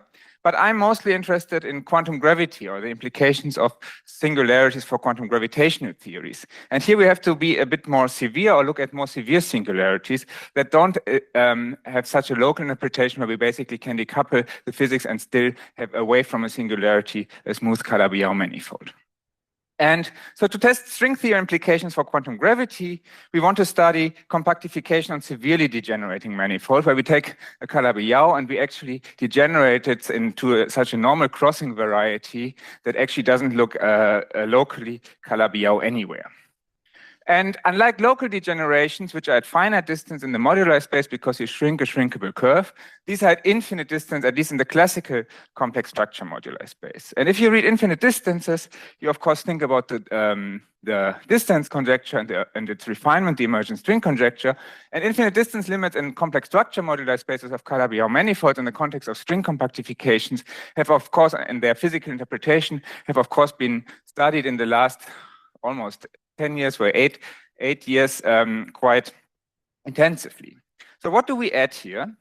The thing is that many of these theories actually focus on the classical effective actions that you obtain from dimensional reduction, say, of type 2 string theory or F theory. And that's the nice thing. If you have enough supersymmetry, that's actually for a lot of questions sufficient, because non-renormalization theorems tells you that actually the classical effective action is exact, and you can trust the dimensional reduction. So you don't actually need to know much about the classical geometry. It doesn't play a role. But still, for the implications for quantum gravity, you may ask whether there are actually insights that you can gain from studying the concrete geometry. And for example, there has been some work in 80 and 60 compactifications of F theory, where actually the properties of the degenerate geometry plays a crucial role in understanding the asymptotic theories of quantum gravity that we associate with this degenerate compactifications of string, or in this case, F theory. And so what we want to study here, we want to specifically study compactifications to 4D, and we want to relate the geometry of this kind of degenerations that I had a cartoon on the previous slide with certain string solutions that exist in 4D. And we want to use this to infer quantum information about the quantum gravitational theories that we associate with this classical infinite distance limits in the 4D effective action. And so this is a bit of the roadmap. So I will first tell you, or that is also the general logic. So we will study the geometry of the generations of Calabi-Yau 3 or 4-fold, so of this kind where really we have the semi-stable degeneration. And we will associate to this certain string solution, then we will study the worldsheet theories on these strings. And we will use this worldsheet theory to actually infer properties of the non-perturbative physics that we associate with these limits of quantum gravitational theories. And so now there are two possibilities. We can compare the properties of this worldsheet theories on the string solution. This will become clear later what I actually mean with this, with the expectation from the classical action. And so if they agree, we can actually in the spirit of the emergent string conjecture or the distance conjecture, we actually identify a weakly coupled duality frame that might be non-perturbative from the original formulation of the theory, but at least is well under control. The other possibility is that actually our expectation that we just get from the classical effective action of our theory of gravity, and if we compare this to this worldsheet theory of the string solutions that I will discuss in some detail, if they don't agree, or if there's a mismatch, this we can actually use as an indication that there have to be non-perturbative corrections to the classical effective action that otherwise would have been completely out of reach, at least for me, for my techniques to compute. So let me start with the first part. So what is the geometries that we look at? What are these semi-stable degenerations? So we consider a Calabi-Yau n-fold, and for the geometric part, it will go the same or up to some details. It will be the same for the 3-fold and the 4-fold case. So now consider the complex structure modular space of the manifold V, which might contain multiple loci at which V becomes singular. So we might have local cornifold singularities, which are not of interest to us, or actually infinite distance loci, which are just indicated here in red, which are the main interest for us. And now we consider infinite distance limits in which V undergoes a semi-stable degeneration. This means that if I start with my smooth manifold V, and I now basically approach this locus here, which I basically indicated by this disk here, and I approach the singularity, which is now mapped to the center of this disk, then my smooth Calabi-Yau degenerates into a normal crossing variety V, which is the union of m n-folds which are not Calabi-Yau, and so to produce this kind of picture. And for the K3 case, I mean, this has been studied very, very much in detail, and a full classification actually exists of the kind of degenerations I can get. So the properties of this degeneration, or of actually the geometry in this infinite distance, depends really on the intersection pattern of these components Vi into which my Calabi-Yau splits in the asymptotic regime. And so in the simplest case, for example, I could just have this is actually the case depicted here. My manifold could split to the union of two varieties that intersect normally. This is what was called in the threefold case a Theorin degeneration. And actually, the Calabi-Yau condition for Vz then implies that this double surface here, or this double n-1 fold, is a Calabi-Yau n-1 fold.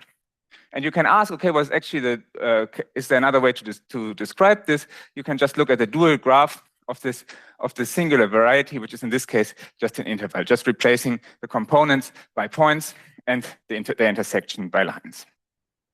A coarse classification for this degeneration now depends on the highest codimension of a non-trivial intersection. So I can ask actually how many of these components can I intersect and still get something non-trivial. And I can define an integer d such that basically if I take d plus 1 of these components, there are some that actually give me a non-zero, or that have a non-zero intersection. But if I would take any d plus 2 of these components, I would get an empty set. So in the above example where I just have two varieties, they just intersect in a double n-fold. So here it would be d equal to 1 because I can take Vi0 and Vi1. But there are no higher codimension intersections. So the Calabi-Yau condition on the smooth fiber tells me then that this highest codimension non-vanishing intersections are all Calabi-Yau n-d folds. And if I translate this d into this d actually also tells me what is the dimension of the dual graph of this intersection. And so for a Calabi-Yau n-fold, I have that d can take values in 1 to n plus 2 and n plus 1, which of course for a Calabi-Yau threefold will be 4, and for a Calabi-Yau fourfold will be 5, I believe. Yes.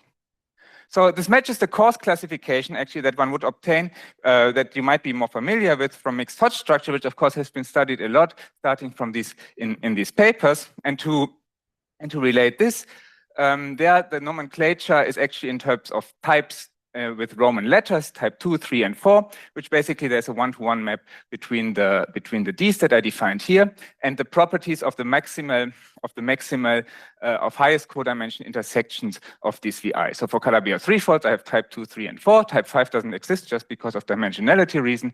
And for Calabi-Yau fourfolds, I have these possibilities, and then the highest codimension intersection is always a Calabi-Yau n or a point for the highest possible type.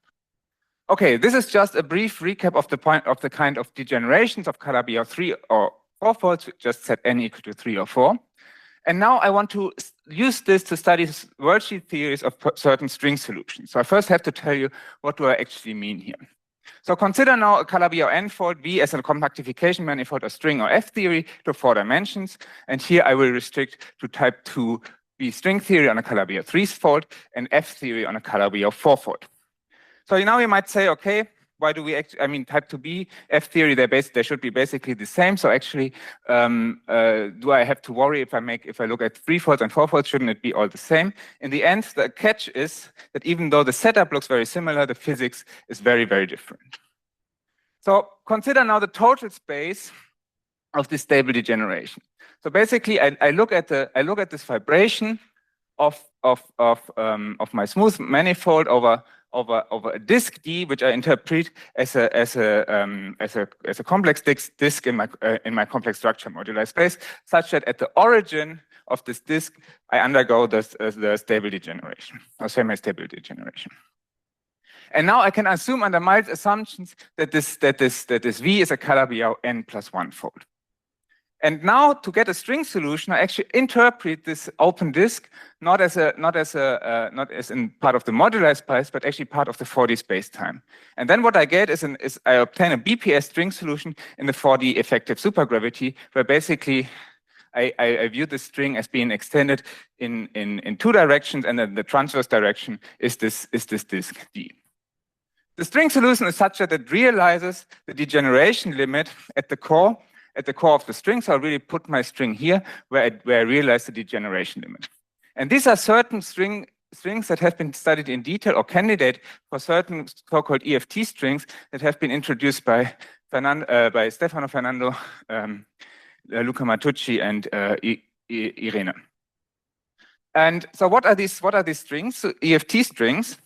So in 4D n equal to 1 theories, or actually also if I have higher supersymmetry, infinite distance limits in the modular spaces can be associated with certain string solutions that are describable within the validity of the effective field theory. And so I have an axionic shift symmetry such that I realize the infinite distance limit in the modular space as I go for some modular T to infinity. And then I can write down a metric ds with some warping, where the warping depends on the solution and for the Kähler potential, such that if I go to the core of the string, which I now put here at some u equal to u0, I realize the infinite distance limit. These EFT strings have been studied in the literature in the last 4 to 5 years in some detail, and this is exactly the kind of limit of this kind of picture that I had in mind when I want to relate the stable degeneration to strings. Because these stable degeneration limits are infinite distance in the classical metric on the modular space that I obtained from the classical Kähler potential. That's just given by the integral of omega wedge omega bar, with omega the holomorphic n, 0 form for my 3 and my 4 folds. And I basically can view them exactly this picture if you view this as just taking the space-time interpretation of this disk here. So the strings associated with the total space of the stable degenerations are actually this candidate EFT strings for classical infinite distance limits in the modular space of my Calabi-Yau 3 or 4 fold. So the goal is to relate the geometry of the degeneration with the physics of type 2b or F-theory compactifications in the corresponding limit of the effective action. So the tool that we want to use is the worldsheet theory on this candidate EFT strings. And to do that, we want to determine the massless spectrum that is actually localized to the string. So since I have a supergravity solution, so the supergravity solution is BPS, the string worldsheet is actually supersymmetric, which would be in n equal to 0,4 or 0,2 QFT, depending if I look at F theory on a 4-fold or type 2b on a 3-fold. And all fields hence have to arrange in supermultiplets of this right-moving supersymmetry on the worldsheet. And so now I can ask, where do my massless modes come from on the string? I, on the one hand, have geometric zero modes, which are, for example, the string position in D, so just the transverse extended space-time directions, and geometric moduli of this stable or semi-stable degenerations. And I've localized P forms of my 10D supergravity, which in this case is type 2b, that localize to the central fiber V0. So first, let's take type 2b on a Calabi-Yau 3-fold. So here I just have, again, a degenerate Calabi-Yau 3-fold, and the massless worldsheet spectrum on the corresponding string solution now has two origins, as I said, the geometric moduli, so the position moduli, and the moduli of this degenerate manifold, which are actually the coordinates on the dual graph. Hence, they are d equal to 1 to 3 left or right moving scalars for the different type of singularities. And I have components of p-form fields that localize to the string and propagate it along. So example, I could consider the p-forms of type 2b string theory, and here I use actually C4 and then the duals of C2 and B2 because that's a little bit easier to describe. Thank you very much. And these give rise to massless fields on the strings if there exists harmonic form that localize really to this intersection of the components Vi1, 0, I1, depending on the dimensionality. And then to actually do this properly, I have to take into account certain relations between the BA to avoid overcounting. So there's a straightforward description to count the degrees of freedom on these worldsheets. And now for F theory, it's a little bit slightly more difficult, because now I consider an elliptically fibered Calabi-Yau fourfold that undergoes such a stable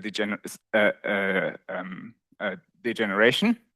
And instead of describing directly the string worldsheet in 4D, I do what I typically do in F theory when I do consider F theory on an elliptically Calabi-Yau n-fold. I compactify on an S1.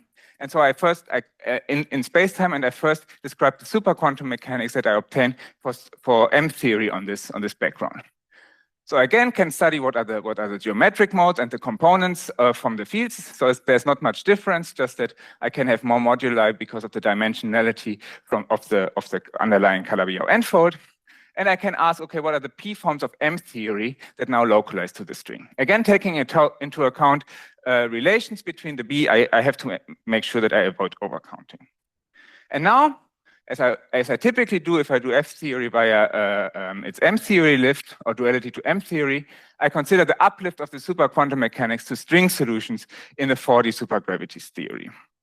And as always, in F theory, if I have an elliptically fibered Calabi-Yau n-fold, the fiber plays a very important role.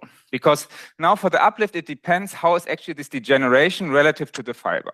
And so I can distinguish two types of degenerations. The first one if the fiber is regular, so actually the fiber does not degenerate at all. And the second one is that the fiber degenerates over a codimension, over one component of a base that's at least one component in the base of the elliptically Calabi-Yau fourfold. So I can also give this a formal definition, but you can keep in mind basically that in one case the elliptic fiber is not touched, in the other one it degenerates in codimension 0 over a component of the base. And now I can do the uplift, and actually, so I get from my super quantum mechanics modes, I get scalars, and I get from the geometric modes, and I also get scalars from the M theory fields. And depending now for this regular fiber, I have to look how actually these forms over which I expand sit relative to the elliptic fiber. The details here are not super relevant, but together with the fermionic superpartners, I obtain a 2D n equal to 0, 2 worldsheet theory with chiral and Fermi multiplets. This is different if I now look at the IN type fiber, so where actually my fiber degenerates in codimension 0. Because here, basically, to make the story short, I obtain, as one could have guessed from the fact that I have an I2 singularity, I get massless, I get a vector multiplets on my string worldsheet, and in addition, I get from wrapped M2 branes, I get massless W bosons such that I actually get an SP n over 2 gauge group on the worldsheet. So together with the worldsheet superpartners, I obtain a 2D n equal to 0, 2 worldsheet theory with charged chiral and Fermi multiplets and vector multiplets. So this is the worldsheet theory. So how do I relate this now to the non-perturbative physics of the 4D action? So first, type 2b. So the EFT strings, the claim is here to probe the non-perturbative from the type 2b perspective physics of the would-be infinite distance limit. And for example, I can consider really this simple example where I just degenerate I have a simple degeneration where my Calabi-Yau splits into 2 components. And here, as we demonstrated in this paper, the mode counting demonstrates that this candidate EFT string is a good heterotic string compactified on K3 times T2. And this actually agrees with the expectation that I get from the effective action derived from the simple classical Kähler potential. In addition, from the geometry, I also get the existence of towers of heterotic KK and winding modes, which come from wrapped D3 branes over certain special Lagrangian cycles that I can actually identify from the details of this geometry. So here, the geometry and the EFT strings provide actually together the weakly coupled duality frames that is non-perturbative from the original type 2b perspective. I can give you a second example, but in the interest of time, so I can look at another type, for example, type 3 singularity. And here I will see that I actually get something that looks like a 6D supergravity string. And I also get wrapped D3 branes that give me the KK tower, the 2-dimensional KK tower of a decompactification to 6D. So same story. So the upshot is that in type 2b on Calabi-Yau threefolds, I have on the one hand, I have a worldsheet theory, thank you, that shows that these strings are gravitational strings of the weakly coupled duality frame. And this agrees with what I expect from the classical effective action, because actually I can identify exactly the weakly coupled U1s, and these are exactly the KK or heterotic U1s that I want. So this is a non-trivial test of the distance and emergent string conjecture. So here I have the worldsheet theory on the string solutions, and the classical effective action actually agree very well. The situation is different in F-theory, because now I can also study the classical effective 4D n equal to 1 action with some Kähler potential. And now that I consider Calabi-Yau fourfold W, where the degenerations correspond to infinite distance in the classical complex structure modular space. If the classical limit survives at the quantum level, this candidate EFT strings has to be a gravitational string in the emerging duality frame. The question are these candidate EFT strings associated with the degeneration strings, supergravity strings of a higher dimensional theory, or critical strings as one would expect from the emergent string conjecture? And the upshot is no.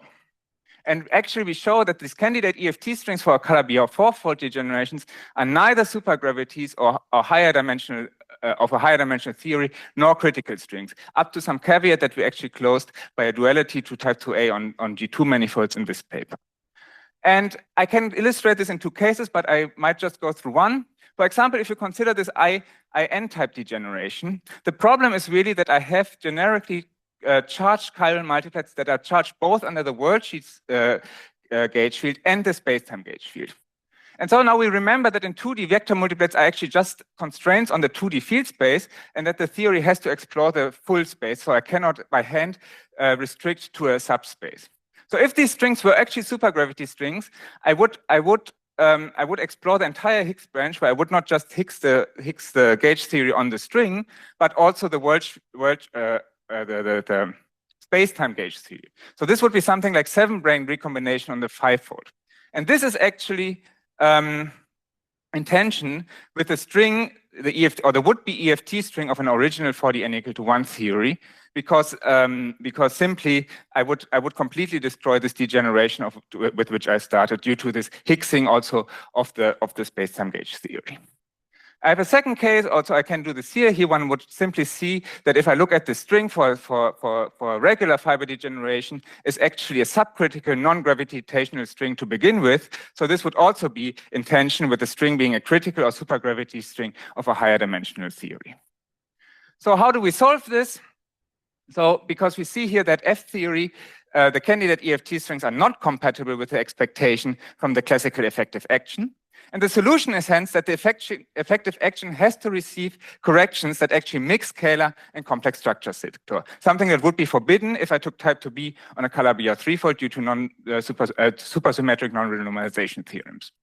And so what I could, for example, study are BPS instanton corrections to some coupling in the effective action, which I just call Fn, could be anything that you can cook up in your higher derivative effective action. And I can look at these Pfaffian factors. If I would be doing field theory, I would expect a mild or no dependence on the complex structure moduli. But in quantum gravity, actually, I expect everything to be heavily dependent on the moduli. So this could be, in principle, heavily dependent on the complex structure moduli. And actually, we can show that the consistency of the worldsheet theory tells us that of these EFT strings, that the candidate EFT strings, if they are sensitive to these limits that the actual limits that I can probe through this EFT strings, they have to also induce a limit in the Kähler modular space of my Calabi-Yau fourfold, or the base actually. And so actually I can this consistency condition I can express that the quantum corrected instanton action of a D3-brane instanton on some divisor D that should be sensitive to EFT string limit, because this is how I want to cure my sick candidate EFT string limit that is only in the complex structure moduli space. And the study of the EFT strings in F theory predicts actually that this correction to the effective D3-brane instanton action has to be at least linear, because this is exactly the kind of limits that are induced through the back reaction of an EFT string. And actually, using dualities in this paper, we show that for some cases where we can use duality to actually compute this kind of corrections, these kind of modular dependent corrections to the effective instanton actions that depend on the complex structure moduli are actually of this form that they are at least linear, and hence we have a very strong dependence at constant of the quantum corrected instanton action on the complex structure limit, even though we classically would expect that the D3-brane instantons do not actually talk to the complex structure sector. So we saw that the classical effective action and the candidate EFT strings in the large complex or in the complex structure limits for a Calabi-Yau fourfold compactification of F theory do not match. The solution is that they are correction, and hence, as a consequence, the degeneration of the limit of the Calabi-Yau fourfold at finite Kähler moduli is not describable using the original effective action. And one can actually show more by duality to M theory on G2 manifolds that actually in this original direction, the complex structure modular space, the modular space is actually at finite Kähler module effectively compactified. So let me just, so this was basically the line of thought that I presented to you today, from geometry to strings to physics. So thanks a lot.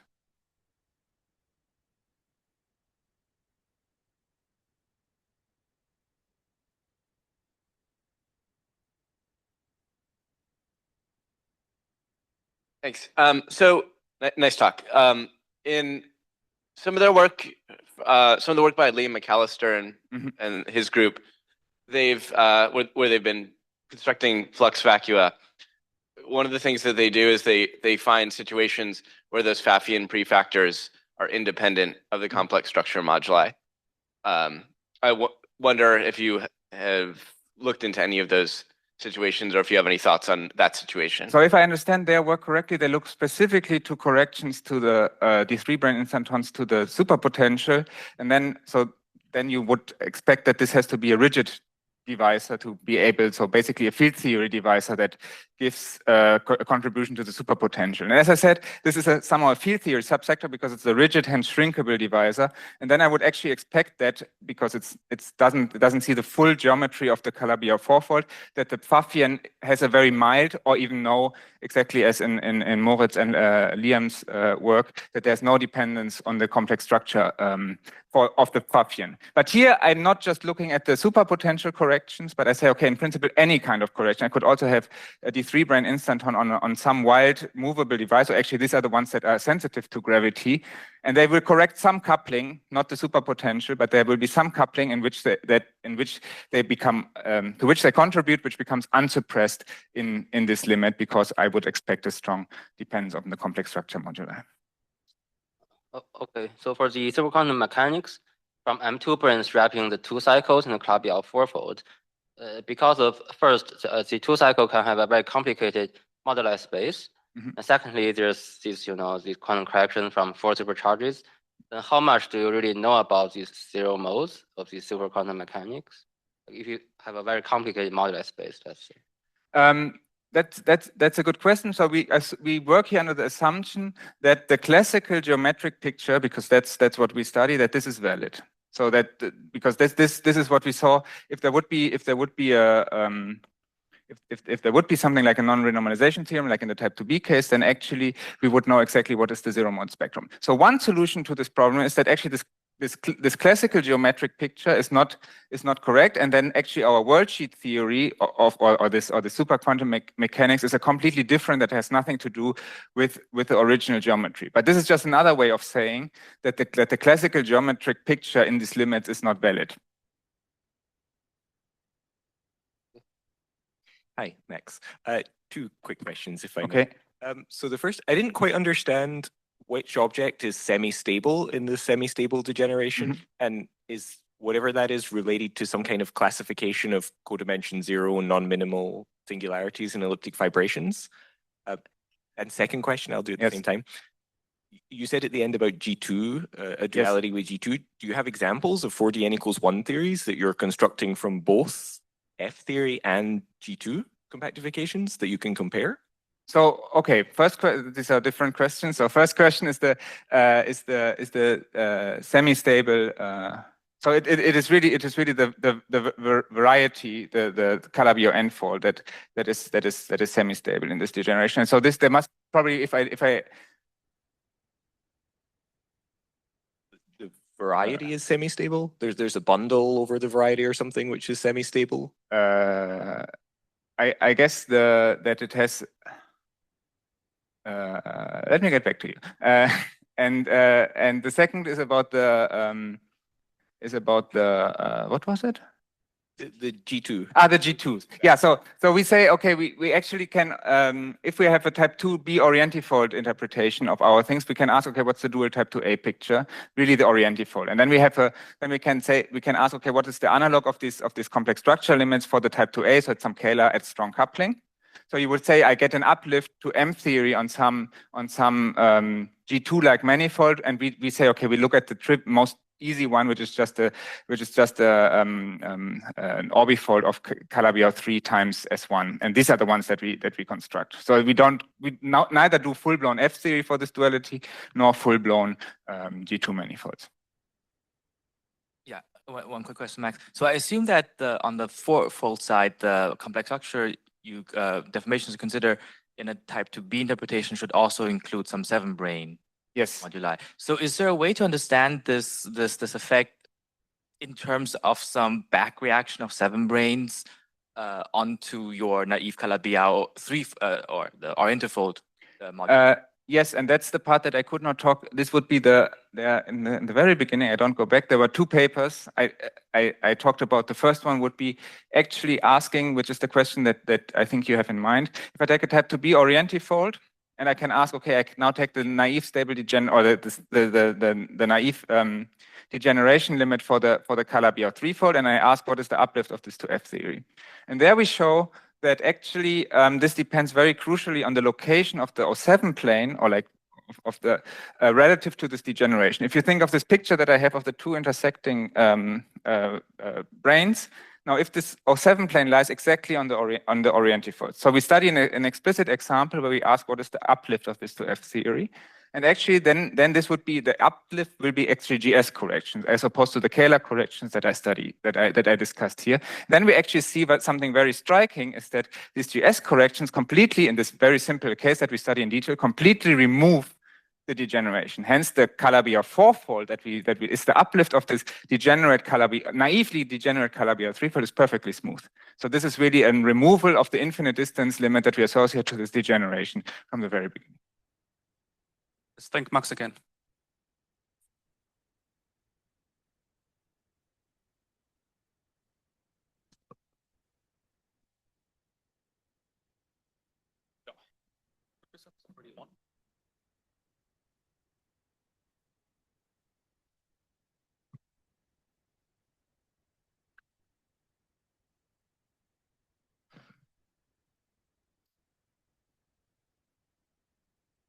I have the point here.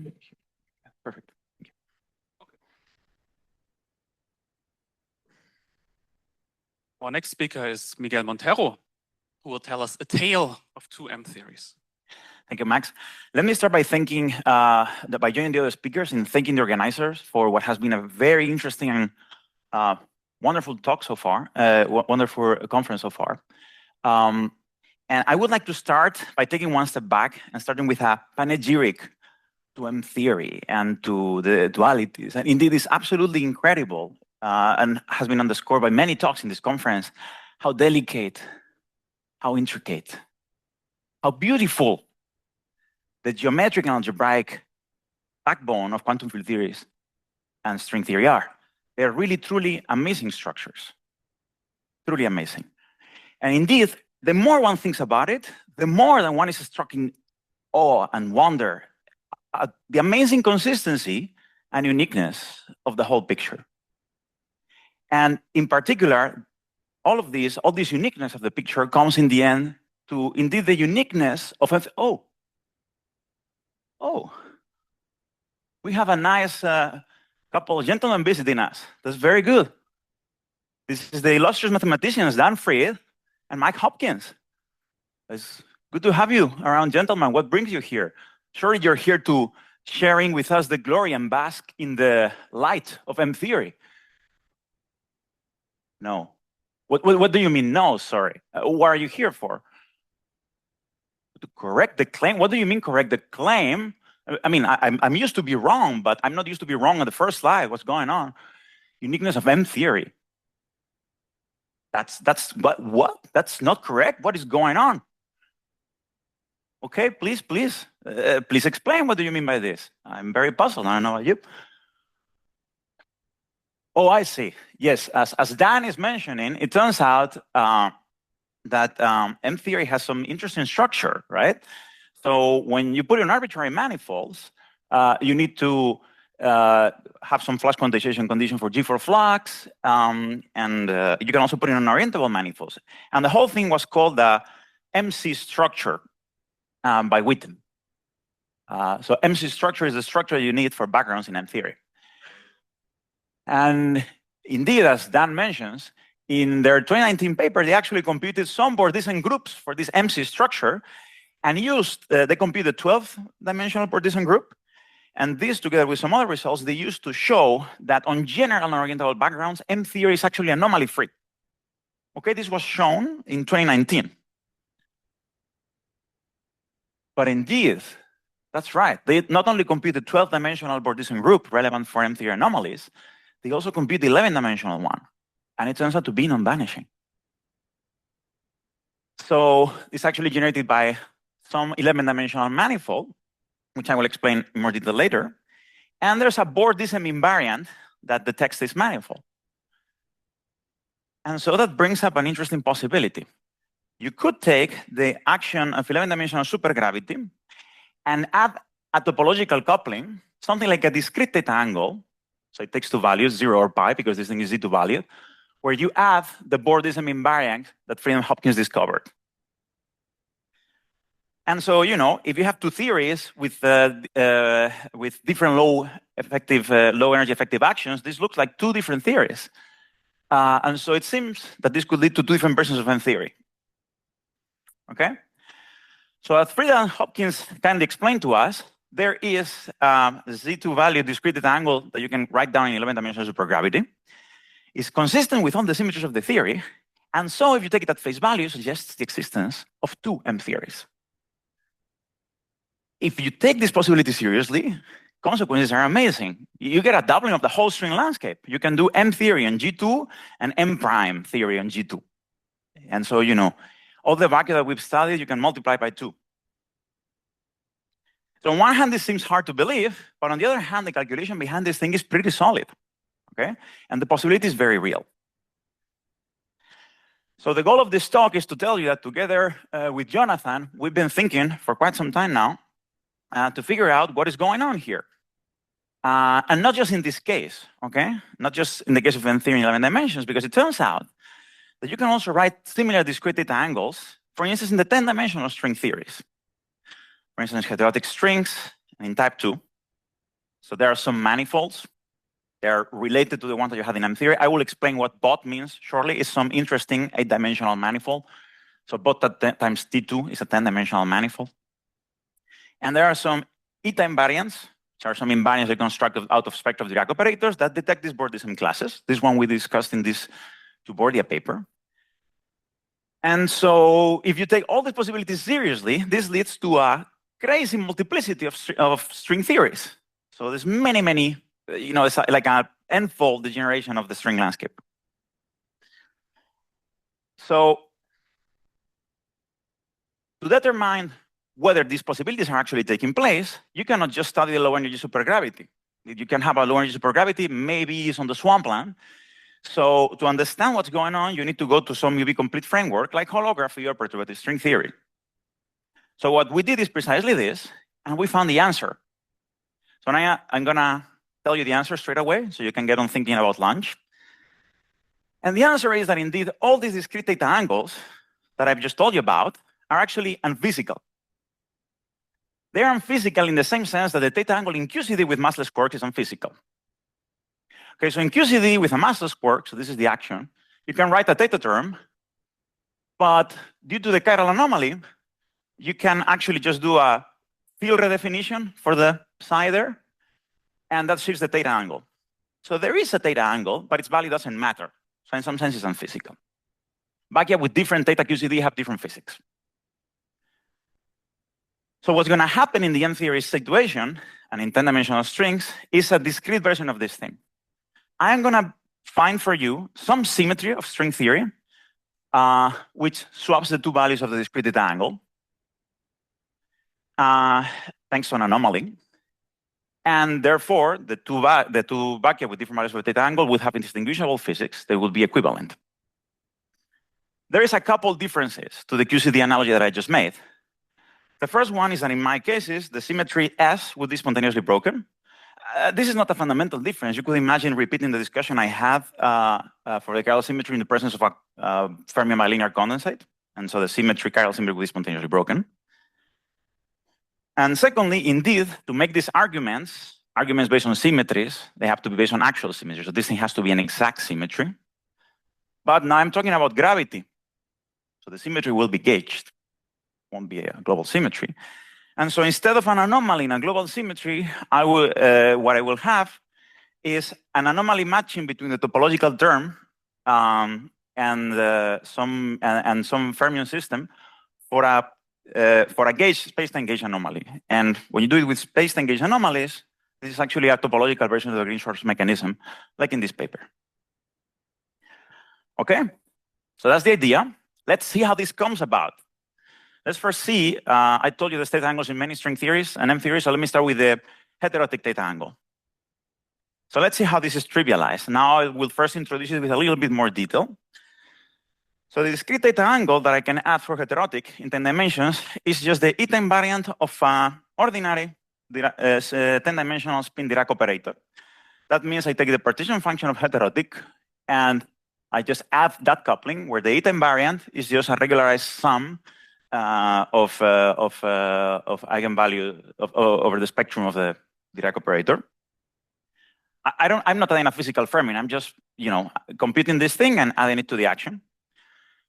The important thing is this thing is a Bordism invariant, and indeed, there's this manifold, which is bot times a torus, for which the invariant is non-zero. So what is the bot manifold? Bot manifold is any 8-dimensional manifold which has Dirac index of 1. If you're not familiar with this, you can think of a manifold of spin 7 holonomy. They're all bot manifolds. Okay? So think of a spin 7 manifold if you like. So the question is, okay, I can add this thing to the supergravity action, but can I actually do it in heterotic string theory? Well, before we actually get to the actual question, there's some things that we have to discuss, which is that, as I just taken it, bot times T2 is not a valid heterotic string background because it doesn't satisfy the Bianchi identities. Okay, so there's some curvatures in the bot piece, and I need to introduce some gauge bundle, for instance, to get around this. Or I could add extra brains, or I could change the Bordism class to something which doesn't source a Bianchi identity. And this is what I will do.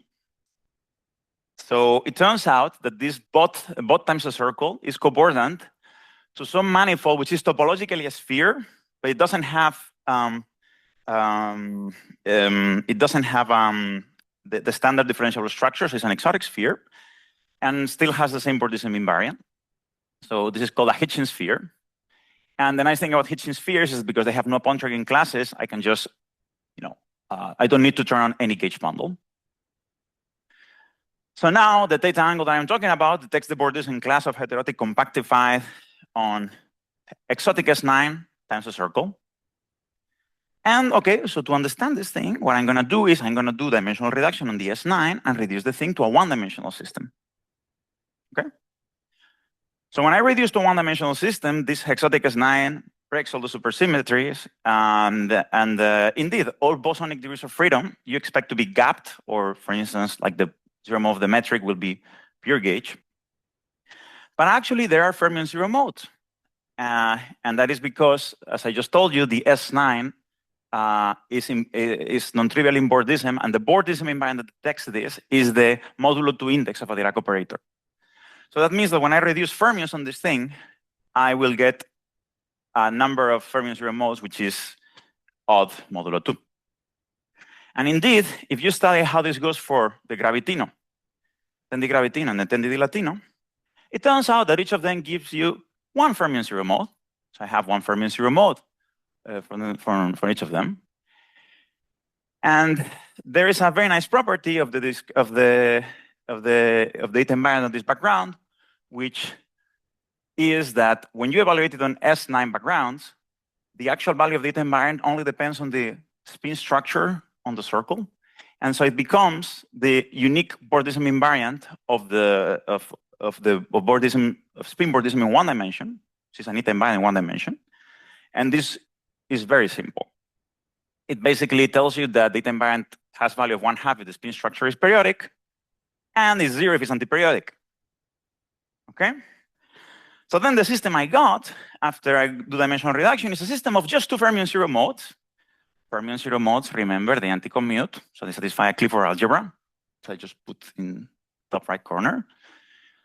And what the discrete theta angle does is something very simple. I have the partition function on a circle with periodic spin structure, and if I couple the discrete theta angle, it just flips the sign of this partition function. But this partition function, you know what it is in Hilbert space, right? Is trace of -1 to the f times e to the minus beta h, but because I only have fermion zero modes, I can forget about the minus beta h. So the meaning of theta is to, essentially, in Hilbert space language, is to flip the sign of fermion number operator. So I'm essentially computing the trace of the fermion number. If I flip its sign, it will have that effect. And the fermion number operator, it's an operator that anti-commutes with any fermion, and you can check that this and squares 2 plus 1. And you can check that there is such a guy, that operator satisfies the algebraic properties. And so that's the definition of fermion number operator. There's a plus and minus sign there, and that ambiguity is what is controlled by the discrete theta angle. Okay. So if you have a one-dimensional system like this, and someone gives you, let's say, the plus sign for the -1 to the f, and you don't like that, you want to make it minus, you can do the following. You're going to say, oh, you know what? I am just going to do a time reversal symmetry. I'm just going to introduce some anti-unitary operator that acts like this. And then you can prove, you can follow from that line and the other line, that this changes the sign of fermion parity. Okay. So if you have a time reversal symmetry like this in this system, you're going to be able to flip the sign of the theta angle. So T is a time reversal symmetry, which is of pin plus type. That means it squares to -1 to the f. And if it was an exact symmetry of the theory, it would map the two choices of quantization, making the two vacua physically equivalent. What I just told you is the Hilbert space description of this, but maybe it's more familiar in Lagrangian language. So what I was just telling you now is just the familiar story of the one-dimensional topological superconductor. So you could imagine that on top of my fermion psi, I add some other fermion, which I make very massive, some fermion rho, I integrate it out. And then there's when you integrate it out, the effective action at low energies has either the theta angle switched on or off, depending on the sign of this mass. The two-dimensional fermion system with the two fermions has a pin plus time reversal symmetry, okay, which is spontaneously broken by the value of the mass. So acting with a time reversal symmetry flips the sign of the mass and relates the phase with theta angle to the phase without theta angle.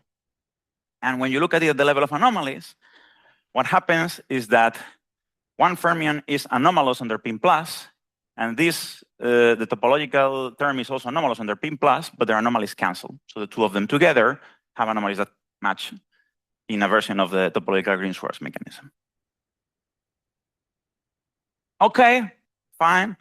So maybe in one dimension, I have this, if I have this time reversal symmetry, then there's no problem. But how do I know that I have this time reversal symmetry? Is this really an exact symmetry of the theory? Well, yes, it is.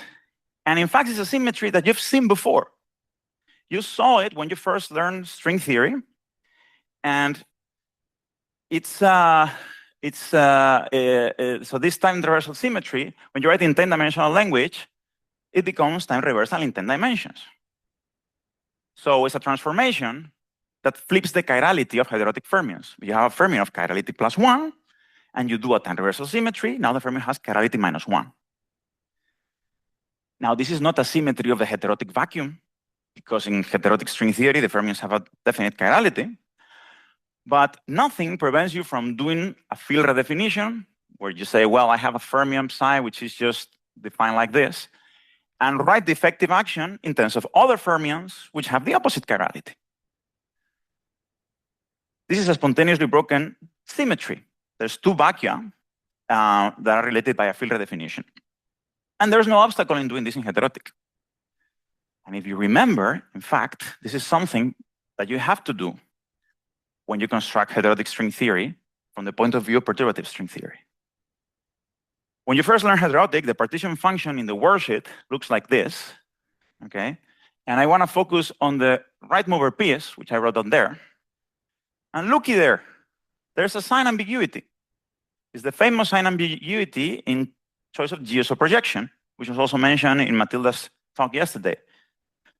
So what this sign ambiguity does in the worksheet, it controls the chirality of spacetime fermions. And indeed, as discussed in many papers, there is indeed just a field redefinition you can do in the worksheet that maps one choice to another. There are two heterotic string theories, heterotic with left mover fermions, heterotic with right mover fermions, but they are equivalent, basically. So the picture here is you have some worksheet global symmetry, which is this transformation in the worksheet that flips the chirality, which would mean an exact symmetry in target space, and therefore that heterotic theta angle is unphysical. And I should mention that the fact that this theta angle is unphysical was also mentioned in passing in this paper with Tachikawa and Yonekura last year. Okay, so that's the heterotic one, but what about the M-theory discrete theta angle? Well, the nice thing is that we already did all the hard work in heterotic. I can now give you a one-slide proof. So the M-theory theta angle detects the Bordism class of M-theory on this bot manifold times a circle times a Klein bottle. And Friedman Hopkins, they were studying the Bordism of smooth manifolds in M-theory. But you know M-theory also admits boundaries. It has like E8 domain wall. So you should actually study Bordism of manifolds with boundary, which we did. And it turns out that in Bordism of manifolds with boundary, the Klein bottle is cobordant to a cylinder.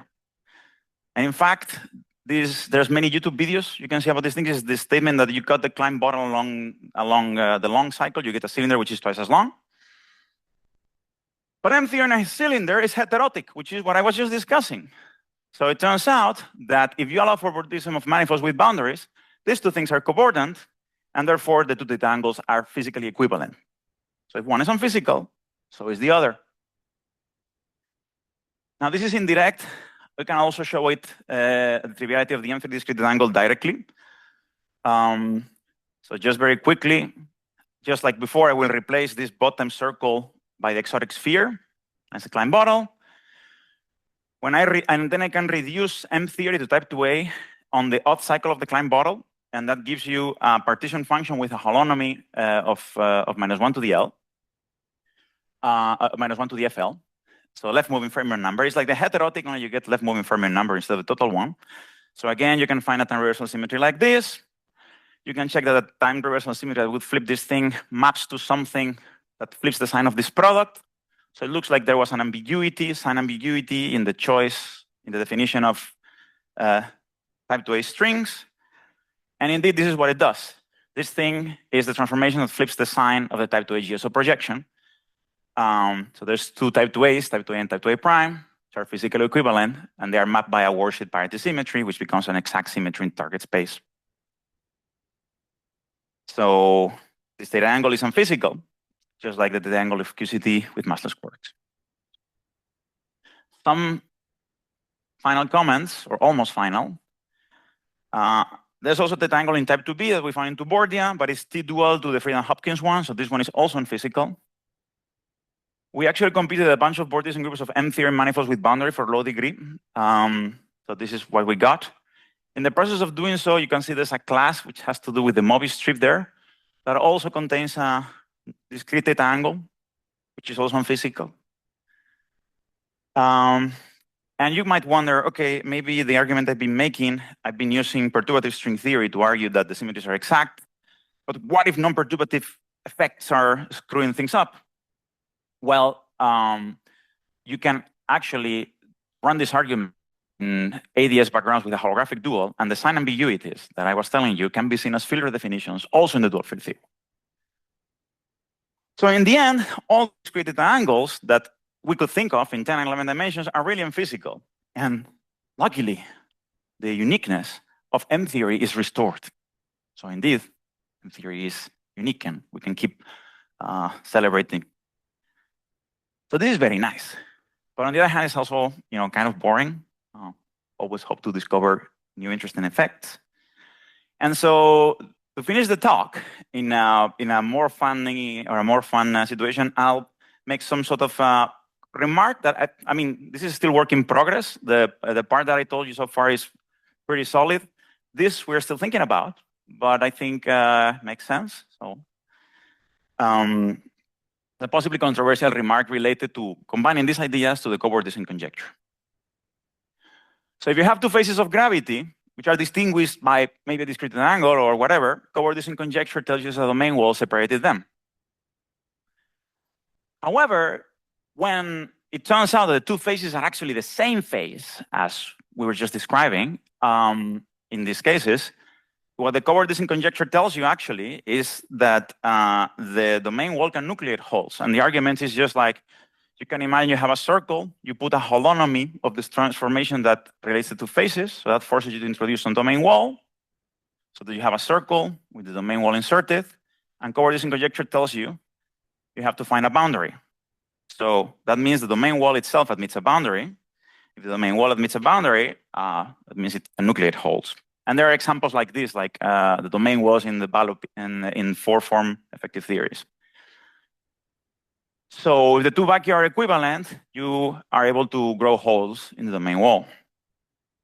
So that means that all the domain walls I told you, domain walls that relate these theories that are actually equivalent can nucleate holes, and they are unstable. Okay, that's fine. There's a physical question of how quick is the instability, and indeed to study the boundaries, which are new predictions of covariance conjecture. And so maybe that's interesting, but this is not the controversial remark I was talking about. So here's the controversial remark. So there's another discrete data angle that I didn't talk about because it was understood already in type 1 string theory. And for this discrete data angle, which is also physical like the others, the domain wall that separates the two choices of discrete angle is the non-BPS D8 brane of type 1 string theory. According to what I just said, the domain wall can nucleate holes. So that means it carries no conserved charges. But we know that the non-BPS D8 brane in type 1 string theory carries a KO charge. So what I'm saying is that this covariance conjecture applied to the spontaneously broken symmetry suggests that real K theory is not conserved in type 1 string theory. Okay? Okay, so maybe some of you are thinking, okay, that's it. I've gone full crackpot. And then if you try to elaborate on that thought, you might think everybody knows how to prove that K theory charge is conserved.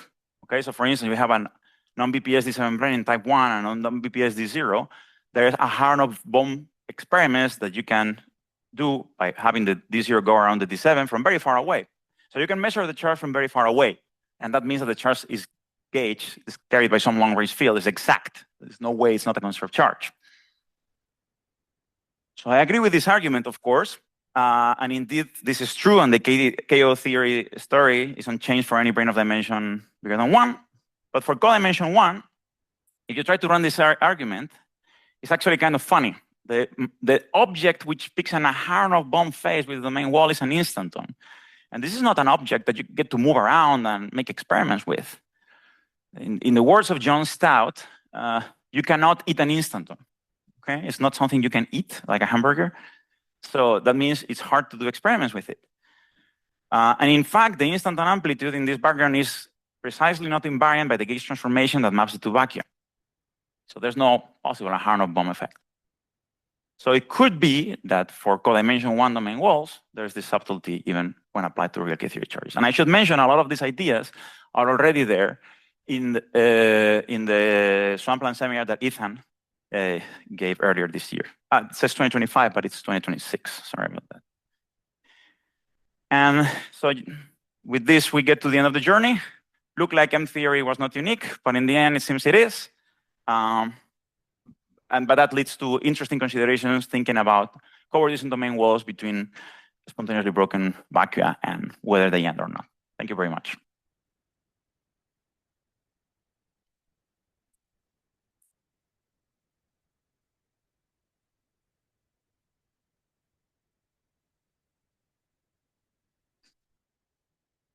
Thanks for a very nice talk, Miguel. So let's go back to QCD. Let's go back to QCD with the massless quarks. And you can ask the same question about the domain wall that you asked at the end of your talk about QCD, where theta shifts continuously from some amount on the left to the right. Right. And you could ask the same thing about holes and all that in that context. I didn't quite understand your whole argument, by the way. I mean, hole as H-O-L-E. Yeah. So, namely, if you say the QCD, if you put the QCD on a circle times R3, where as you go around the circle, suppose you identify the fermion up to some chiral rotation, the quarks, you're claiming this doesn't do anything? Or in what sense is there a hole in the corresponding domain wall? I don't quite understand what you're claiming. So I haven't thought about the QCD case in detail from this point of view. I think more about the caliper over domain walls and the like.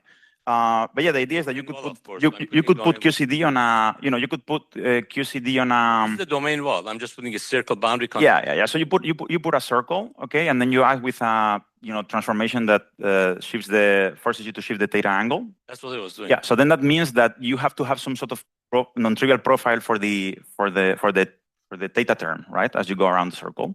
So that gives you the domain wall, okay? If you have a situation, you're in quantum field theory, there's nothing more that you say. You say, okay, there's a domain wall, fine. But in quantum gravity, that situation, so here is this line here, this is the circle, this is the line where you put the QCD domain wall. Forward-distance conjecture tells you this has to end. So the domain wall also can end. That's the argument. You're saying there's some other object doing something else. Some other object that gives you a boundary, exactly.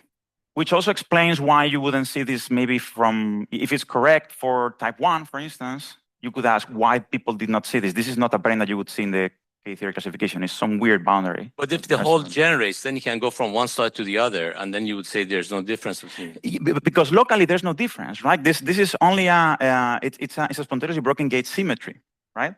So the two theories are physically indistinguishable. You can only compare them when you go around. No, I'm saying suppose you put this domain wall on a circle. Yes. Suppose you do the M theory on a circle, and you put your domain wall on a point on your circle. So now you say, as I go around, they come back, but there's a domain wall, so you do see a difference if you went around. I mean, the difference makes sense. The difference makes sense locally, but not globally when you go around the circle, right? That's why you can have just one domain wall. Locally doesn't make sense, but globally makes sense. The opposite, I would say. So in other words, globally, you can detect the difference. But if you have a hole, and if you go through it, then you wouldn't see any difference. So I'm a bit confused about what in other words, one observer will see a difference, the other one doesn't. Let's chat further. I also have a question which is related to this domain wall. So if I think in the sort of language of these papers of Tachikawa and Julio Parra and company, I would think of the two GSO projections as one discrete gauging and another the same discrete gauging by adding some additional SPT, which has to do with an ARF invariant. Now, it's true that the 2D theory with stacked with the ARF, it's like completely dual to the same thing. But I think people also know that if you try to define an interface between the theory with the ARF and the theory without the ARF, in the domain wall, there is going to be a single Majorana mode. So I don't know how this Majorana mode interplays with whether this domain wall you really can get completely rid of it. So I think that what this would mean is that on the domain wall that I can have a boundary, there would be a Majorana mode like that. And can you open holes and so on all this if you have this Majorana? I don't see why not, but it's certainly it's a question to think further for me at least. Hi, Miguel. Where's that? Yeah, I'm here. Sorry. Yeah. Disembodied voice. Hopefully a quick question. What is the physical interpretation of having a cobordism class where some representatives allow you to define string theory and some do not? Where some was so you had this example with the heterotic on the I see. here versus right. So what that means is that when I told you that this spin thing is a bordism invariant of heterotic string theory, I mean, I was simplifying things a little bit. If I just give you the background without the gauge bundle, that's just not a valid string background, okay? So you will always need to either change it to something like the exotic sphere that I changed it to, which has no problem, or you will have to add the gauge bond, okay? So I like the exotic sphere because the reduction to one dimension is so easy. I don't have to turn any gauge bundle, do anything. But indeed, like the precise statement is that the actual vorticem invariance you will need to do is like string vorticem invariance or SO32, for instance, twisted string vorticem invariance, okay? And then it turns out that some spin vorticem invariance actually uplift to full invariance there, which is the case here. For instance, there's another one which is an eta invariant for that detects the class of HP2 times a torus. That one doesn't uplift to a string vorticem invariant. So once you add the extra structure. Yeah. There's things that I was not really talking about. Thanks. Any more questions?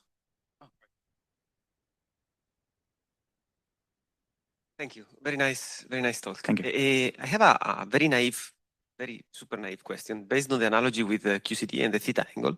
Yeah. It is true that, as you said, that you do a chiral rotation, you can undo a shift in the theta angle. It's also true that in that case, you can decouple the fermions if you give them mass.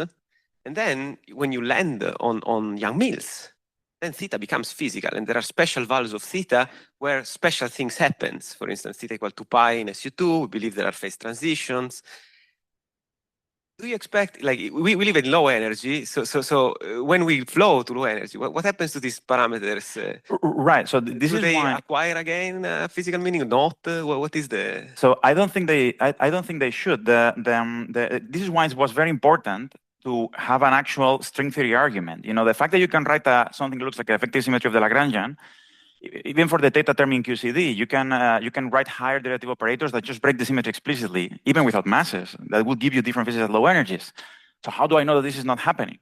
Well, because I can make the argument in perturbative string theory or in holography, where it's an exact symmetry. Okay, let's thank Miguel again. Thank you.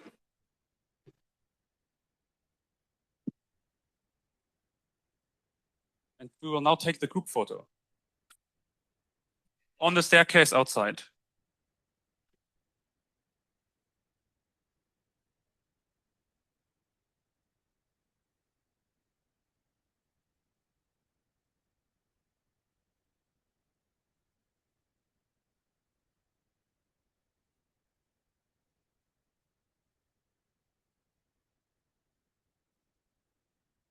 Without further ado, we will start now the afternoon session. The first speaker is Mariana Graña, talking about effective theories with symmetric moduli space, the landscape and the swampland. Take it away. Okay, thank you. Thank you for the invitation to speak. And this is work that I've done with my former students who are now in Madrid, Veronica and Bernardo, Daniel Waldram and his student Stephanie. And there's the first part that appeared last year and a second part that will appear hopefully in the next 2 or 3 days. So you've all seen this picture. So what part of this picture will we care about? Well, first we will look at a subset of the effective theories, which are the theories that have symmetric moduli spaces. Then about the swampland constraints, we will care about the swampland distance conjecture that you all know. There's the conjecture that when you go towards the boundary of moduli space, there's a tower of states that here is labeled by n, whose masses decay exponentially with the distance. So this is the geodesic distance and by a rate given by alpha. So under my assumptions, we prove this swampland distance conjecture for theories with symmetric moduli spaces. And then in the second part, we require what we call the immersion string conjecture rates. So there's first the immersion string conjecture that says that these towers, there's always a frame in which these towers are either tensionless strings or Kaluza-Klein modes. And then there is, so we will require this to be true, and furthermore, we will require the decay rates of the typical decay rates. I will give the details of string towers or KK towers. And from requiring that, we will see that this is predictive. You get a final list of theories. It's very short. I'll show you the table. So there are very, very few theories with symmetric moduli spaces that have this feature, and they are particularly nice. Okay, so we live with non-compact locally symmetric spaces. So, I mean, maybe I will say, but maybe what we're doing is much more general. You will see why. So non-compact locally symmetric spaces are are spaces which are coset spaces of some non-compact group divided by the maximal compact subgroup. And we take this group to be a reductive group, so some R factors, and then some semi-simple group. And this is quotient by the duality group. So for example, in toroidal compactifications of the bosonic string, this is the moduli space, and I mean, the whole thing is a moduli space, and the duality group is OKK Z. So because they are realized, so any non-compact symmetric space, locally symmetric space, or symmetric space can be written in this form. And because there is a group, a Lie group associated to it, they have a nice metric, which is the Killing form. The geodesics are very simple. They are just exponential maps that start from some element G, and you go exponentially with some direction. And if the velocity is normalized to 1, then this T is a affine parameter, and it gives you the proper geodesic distance that we know for that we need for the Swampland distance conjecture. Now the boundaries, so two geodesics that go to the boundary, they are in the same class of asymptotic geodesics if they have a finite distance when T goes to infinity. So we will care about this class of geodesics. And there is a very nice math that the boundaries are any point in the boundary can be defined by a parabolic subgroup that fixes the point. If you don't know what a parabolic subgroup is, never mind. It's just a nice definition that we have of one can fully characterize the boundary this way. But this is the case if we're not, so for the moment, just for this, forget about the duality group. So this is a case for the non-compact fully symmetric spaces G over K. And now, what happens with these boundaries when one introduces gamma? So this gamma is the duality group, then the symmetric space is only locally symmetric. And for a space to be locally symmetric and compactifiable, so compactifiable was argued in this paper to be a requirement to have finiteness of quantum gravity amplitudes.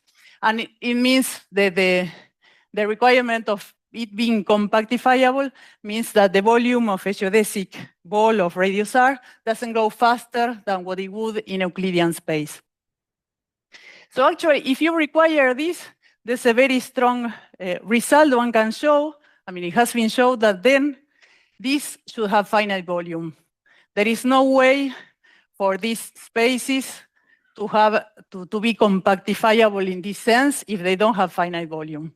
So, and then also that gives us a lot of mileage because it means that this duality group or this gamma, for this to have finite volume, this gamma has to be arithmetic. And you can think of it as, if you embed the group in GLKR, you can think of it as GLKZ. So in the case of ODD, it's ODDZ. It can be, it can be some other group, but so there are different arithmetic groups that are good, but the important thing we will not care what is the arithmetic group because we know it's arithmetic, and then there are strong math proofs that say that the spectrum. So we know that the spectrum transforms in representation of this duality group, and this extend because this is arithmetic. They extend to representations of the full group. So from now on, we will not need expression of gamma in what follows of this of the duality group. So now once you introduce this gamma, so the boundary of the space is very different, and the relevant parabolic,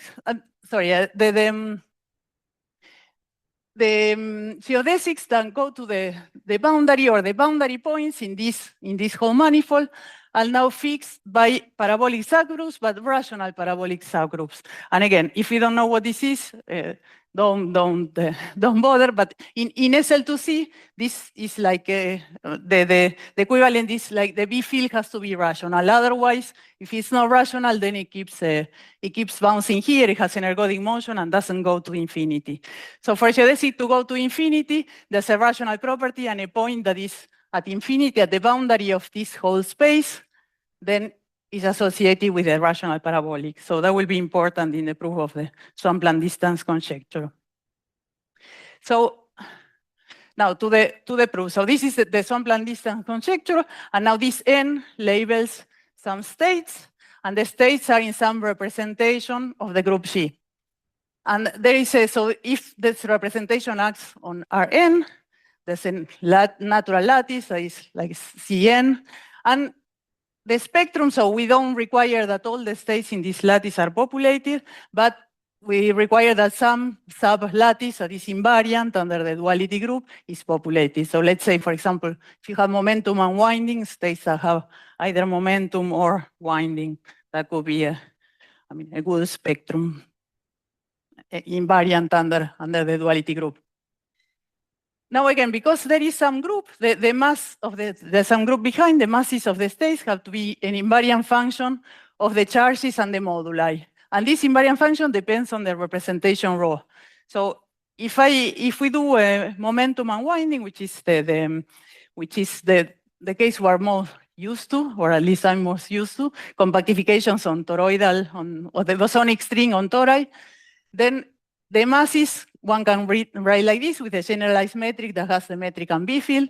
This generalized metric can be written in terms of B-Elvine, where in this B-Elvine you have the B-Elvine of the ordinary metric and the inverse metric. And so with this B-Elvine and this charge, one constructs a momentum or a dress charge that is a vector that depends on the moduli and on the charges. Now, so in general, because of the group symmetry that is behind, so in general, the mass square has to be a function of this, has to be some invariant function of this P. And so here there are two assumptions that we made, part of these mild assumptions. So one is that we are going to assume that F is analytic, and then we're going to assume that one state becomes massless at the boundary. So if F is analytic, and I'm expanding this for small masses, so one can expand this in powers of P, and then if one state becomes massless, then this constant term should be 0. So now how does this P square look? Now I want to see how this mass evolves as I go in a geodesic towards the boundary. And again, let me do the example of OKK. And since the boundaries are associated, so I don't care about, let's say, the B field, or the B field has to be rational, but then all those will be asymptotic parabolics that are the same, in the same class. So let me not put the B and just do a geodesic that goes along a Cartan direction, so some radius. So here is the generalized metric, so the generalized metric has the metric and the inverse metric. So each one of these is growing a radius of the torus. So going in this direction, you're growing the radius 1, and and etc. Here, this the negative of that. So this is the dressed. This is like the dress charges, and in general, so you write this as this, and so the way to write. So this is for this particular case, but in general, this is written as a sum over weights, and the charges, each charge has a given weight, and this exponential, which is the inner product of the weight with the Cartan. So for example, let me give you an example, but before that, so we care about the tower that decays the fastest. So what's the fastest tower? It's given by the weight.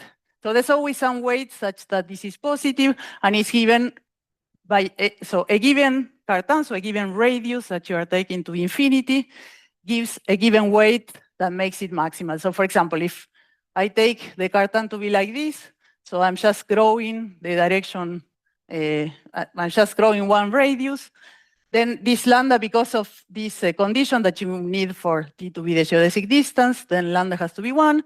And then if lambda is 1, you immediately see that the weight, that the corresponding weight is this, and this means that is the momentum, are the states that have momentum along the one direction, are the ones that decay the fastest. So, okay, so assuming that there is one state that it's massless, then we immediately see that we have these decaying states, these states whose mass decays exponentially. And how do we show that there's a whole tower? And there comes this story about the rational parabolics. Because the points in the boundary are associated to rational parabolics, this splitting into weight spaces has to be, so is rational, and so meets the lattice at an infinite number of points. So there are an infinite number of points in the lattice, but we said the spectrum is maybe not the whole lattice is populated.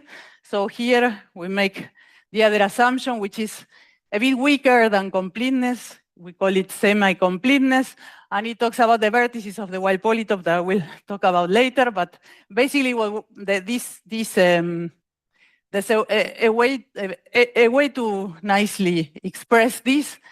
We do that in the paper, but for here, let me just say that we assume that these states, there is no state in the lattice that comes here. There is no state that is not populated that comes here. So that all these states are populated.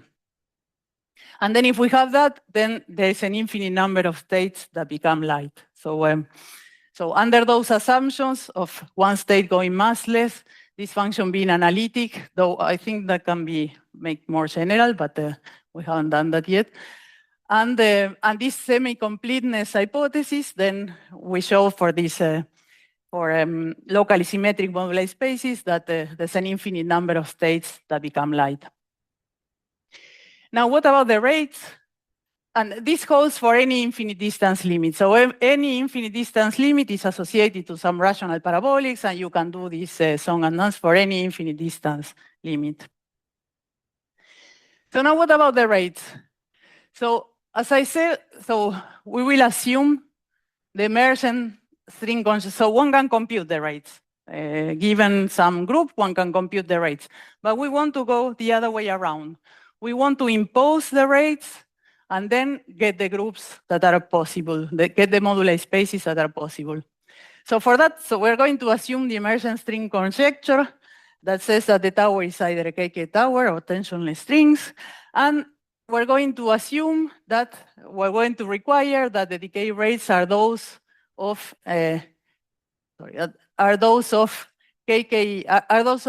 tensionless strings or KK towers. And this is what we call the emergent, sorry, I'm missing the reference for this, which is Etheridge, Valenzuela et al., probably somewhere else.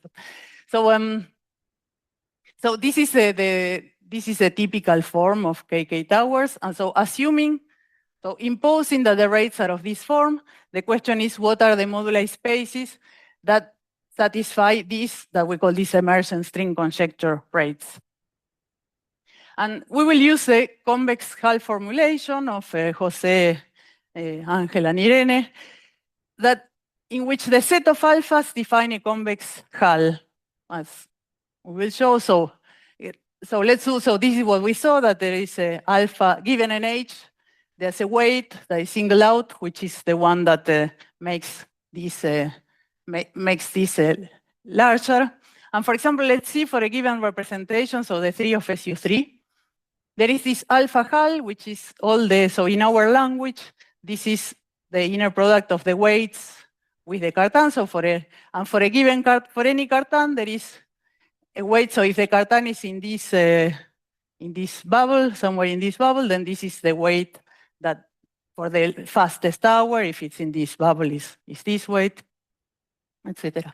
And then one can see, well, they did this, that the alpha of H is larger than the distance to the convex hull. So all are larger or equal. So the convex hull that here for us, so since we have a group and we have a representation, this convex hull is just the wild polytope of this representation.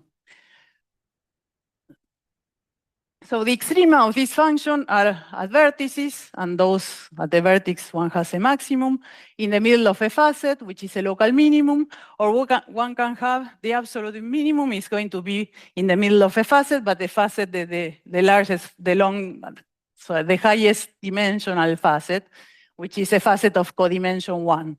So this absolute minimum we require to be alpha string, and then the maxima are alpha kk, and the local minimum in the middle of the facet are either kk or string, depending on the dimension of the facet.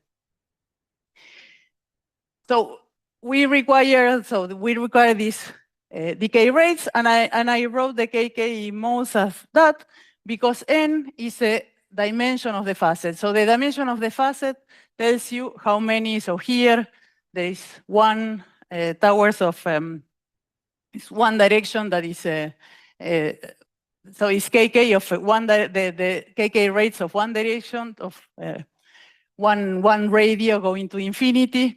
If this is d1, so this is for 2 radio going to infinity, the kk rate of 2 radio going to infinity. So n is given to is related to the dimension of the facet, and the 4 facets of codimension 1 they can be either kk or string. Now this is so. From here, one can see that these polytopes will be very regular. So all facets of a given dimension are at the same distance, and then they are equal. If except for this facet, they are equal. So one can immediately get a lot of mileage. And actually, for example, this says that the difference in distances between a facet of dimension n and a facet of dimension n plus 1 is like this. And these are just very regular simple polytopes, which are called simplex, and where all the faces are triangles, and these vertices are very easy to describe. Just from this relation, then one can get that the polytopes are simplices, the facets, sorry, not the polytopes, just the facets are the simplices. Or if you have kk facets, and then you have the codimension 1 facet has a string limit, then you have these relations, and then immediately one see that the facets are these orthoplex kind of things, where the lower dimensional facets are triangles, but the whole thing is not triangle. So, but they also have a very simple description. The vertices have a simple description, so it's very nice. Now, once you want to see so these are the facets, and once you want to see the full polytope, you have to impose that these distances, for example, the distance to the codimension 1 facet is what you want it to be, either a Kaluza-Klein tower or a string tower. So, and a very important thing is that D has to be natural, a natural number, because this doesn't, all this, on top of that, you have to require that this is a natural number. So once done this, you get a finite, even without requiring that this is natural, there's a finite list of polytopes, and they are classified that satisfy this kind of relations. And obviously because you require this, there's a unique dimension in which they can arise. And the very nice thing is that these polytopes, one thing is, so these polytopes were first analyzed here, and the rank 2 polytopes that we have agree with them. So we go higher in rank, but they're also more general in a way that you'll see.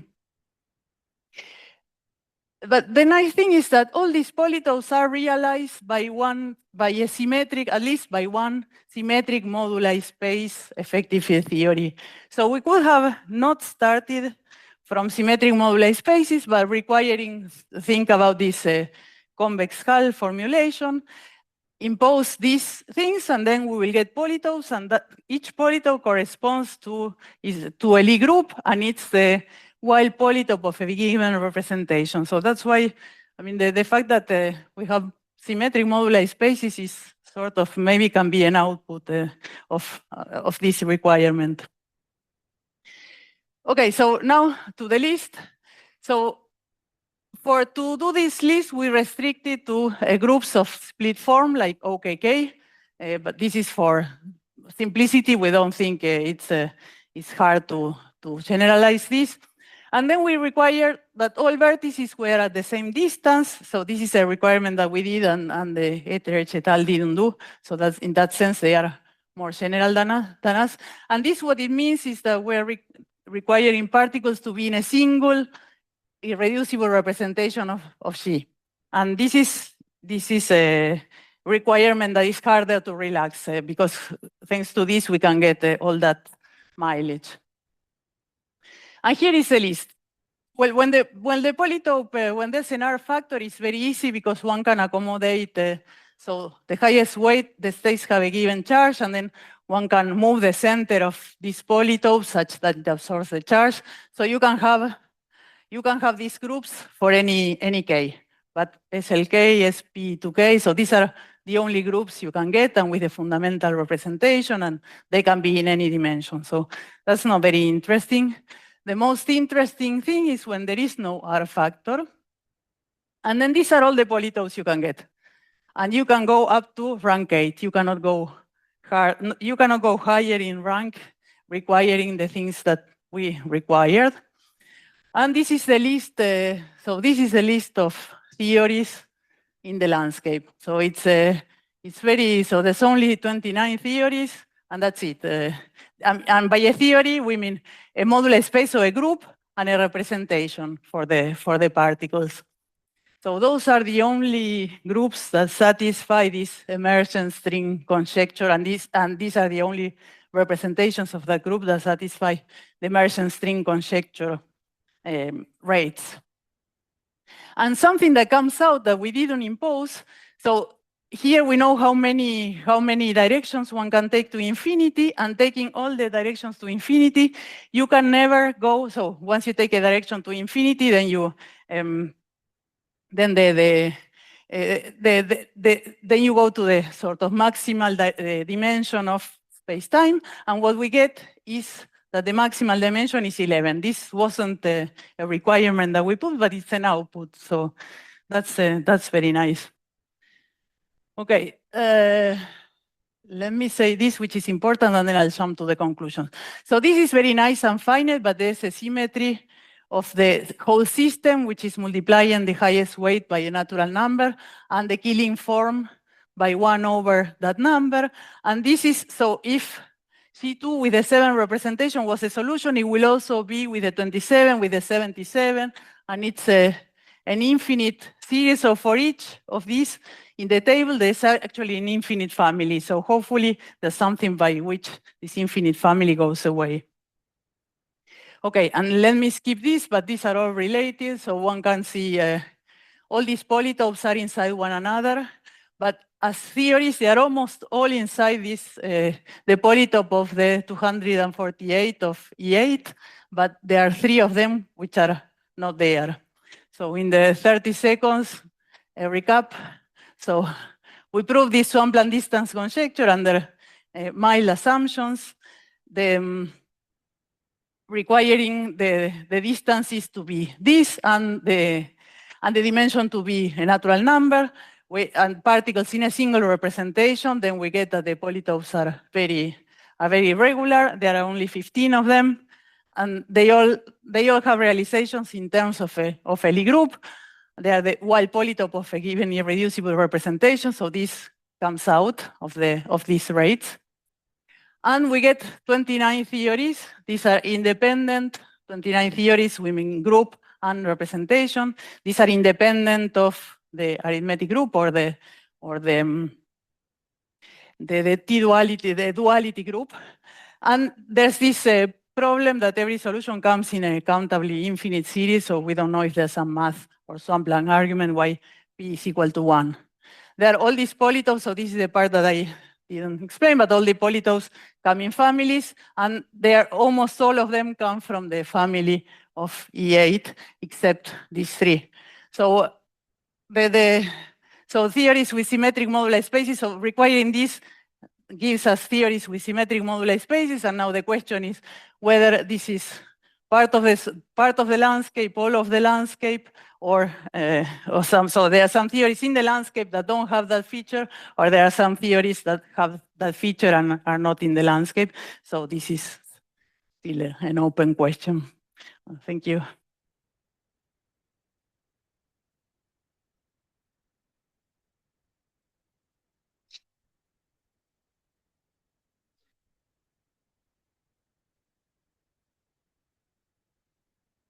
Hi, Mariana. Thanks a lot for the nice talk. I have one question. Are you assuming that the mass of the towers remain invariant as you move along moduli space? No, they don't remain invariant.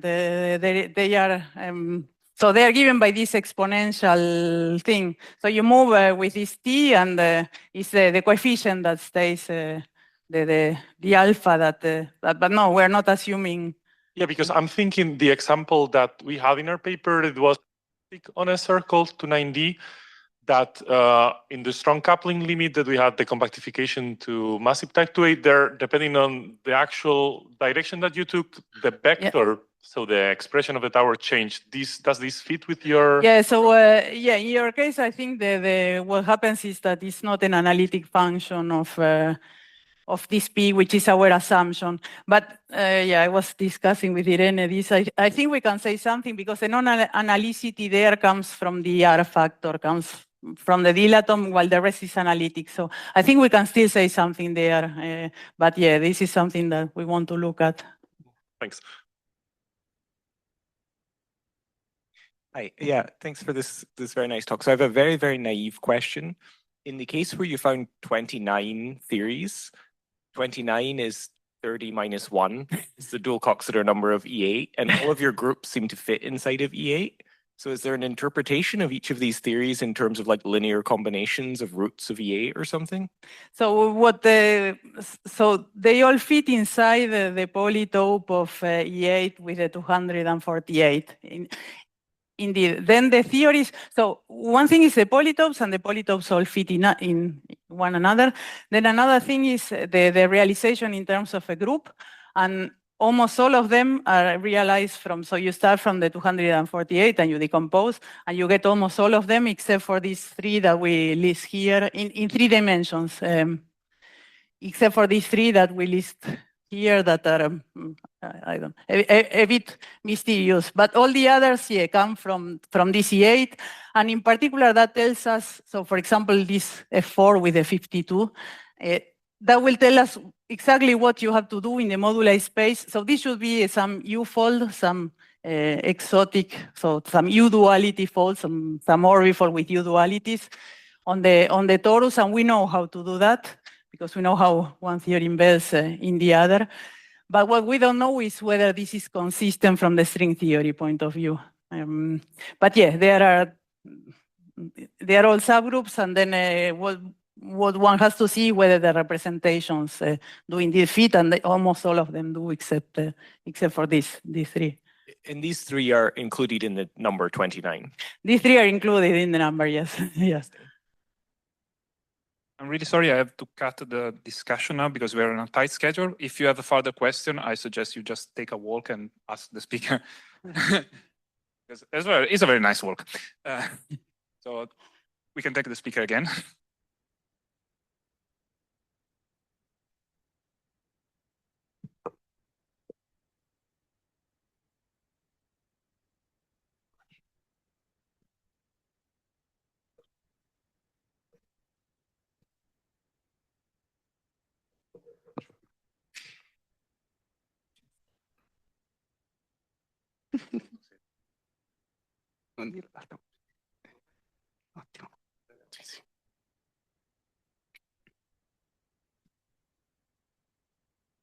For our next talk, we have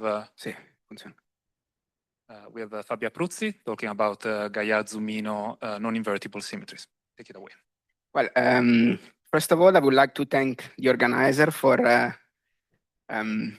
giving me the opportunity to present this work here. So this is work with in collaboration with Luca Martucci.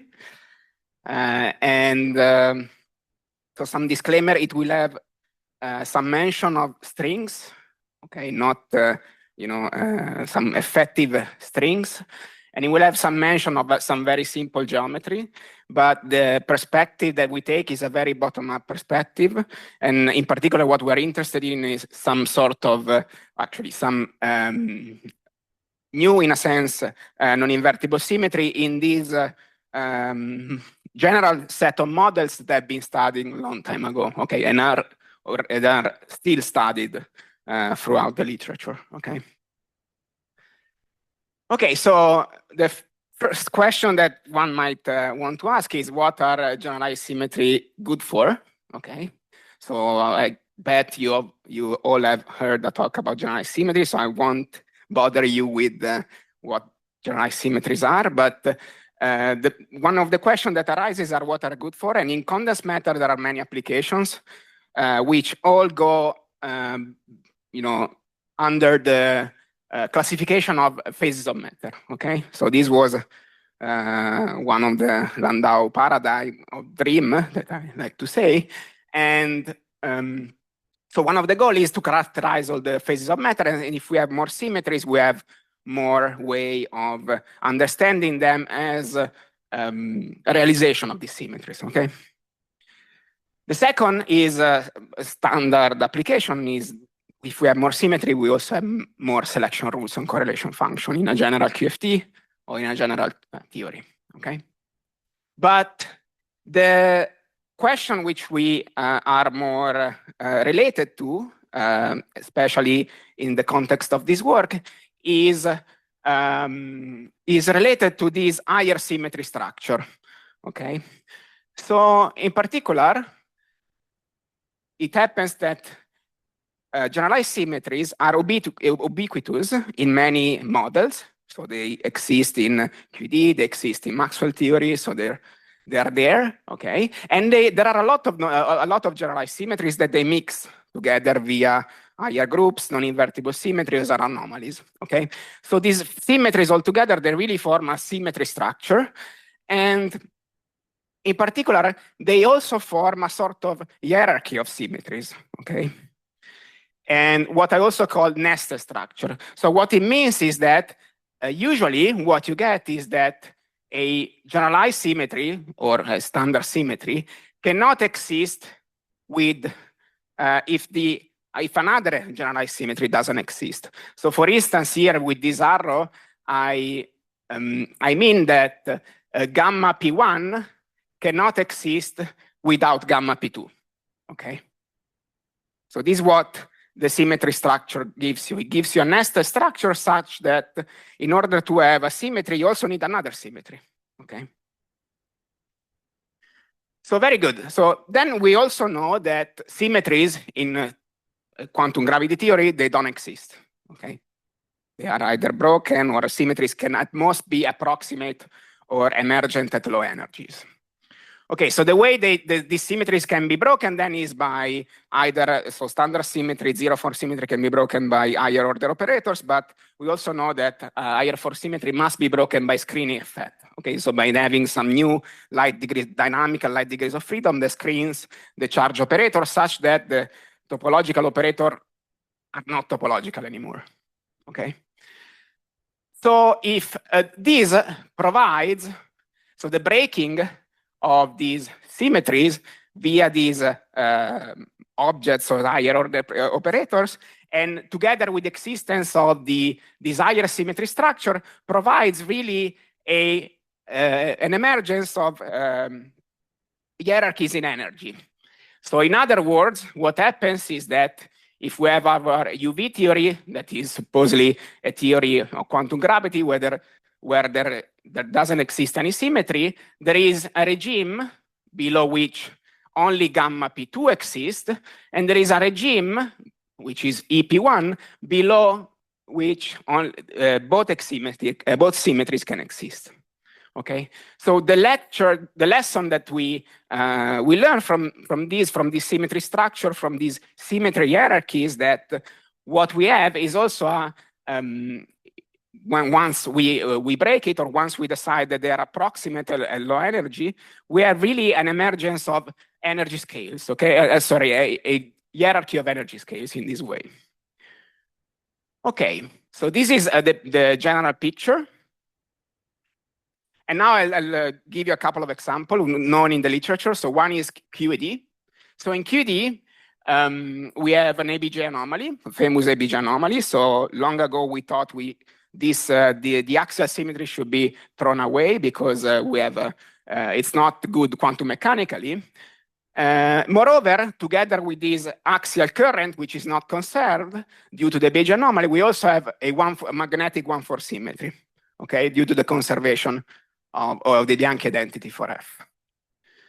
Okay, so we also recently known that we can rescue this axial symmetry by making it non-invertible. Okay, and the parameter, transformation parameter of this symmetry are fractional parameter in Q mod Z. Okay. The way we do it is by adding a topological theory on the defect. Okay, so this actually should be an equal sign anyway. There is a topological defect. There is a topological theory on the defect, and this topological theory is responsible for the non-invertibility. So if we try to compute composition law, these don't give back. So the composition law with the defect with itself, with the symmetry defect or operator with itself, doesn't give back the original, the identity. Okay. But what happens here, as you see in this operator, is that this operator inside has the 1,4 symmetry current. Okay, F is basically the 1,4 symmetry current, or the odge of the 1,4 symmetry current. Okay, so this means that if you don't have the 1,4 symmetry current because it's broken by some monopoles, for instance, also this symmetry, the symmetry generated by this topological operator, does not exist. Okay, so this is a first example of this hierarchy of scale, or a nested symmetry structure that gives this hierarchy of scale. So the axial symmetry cannot exist without the 1,4 magnetic symmetry.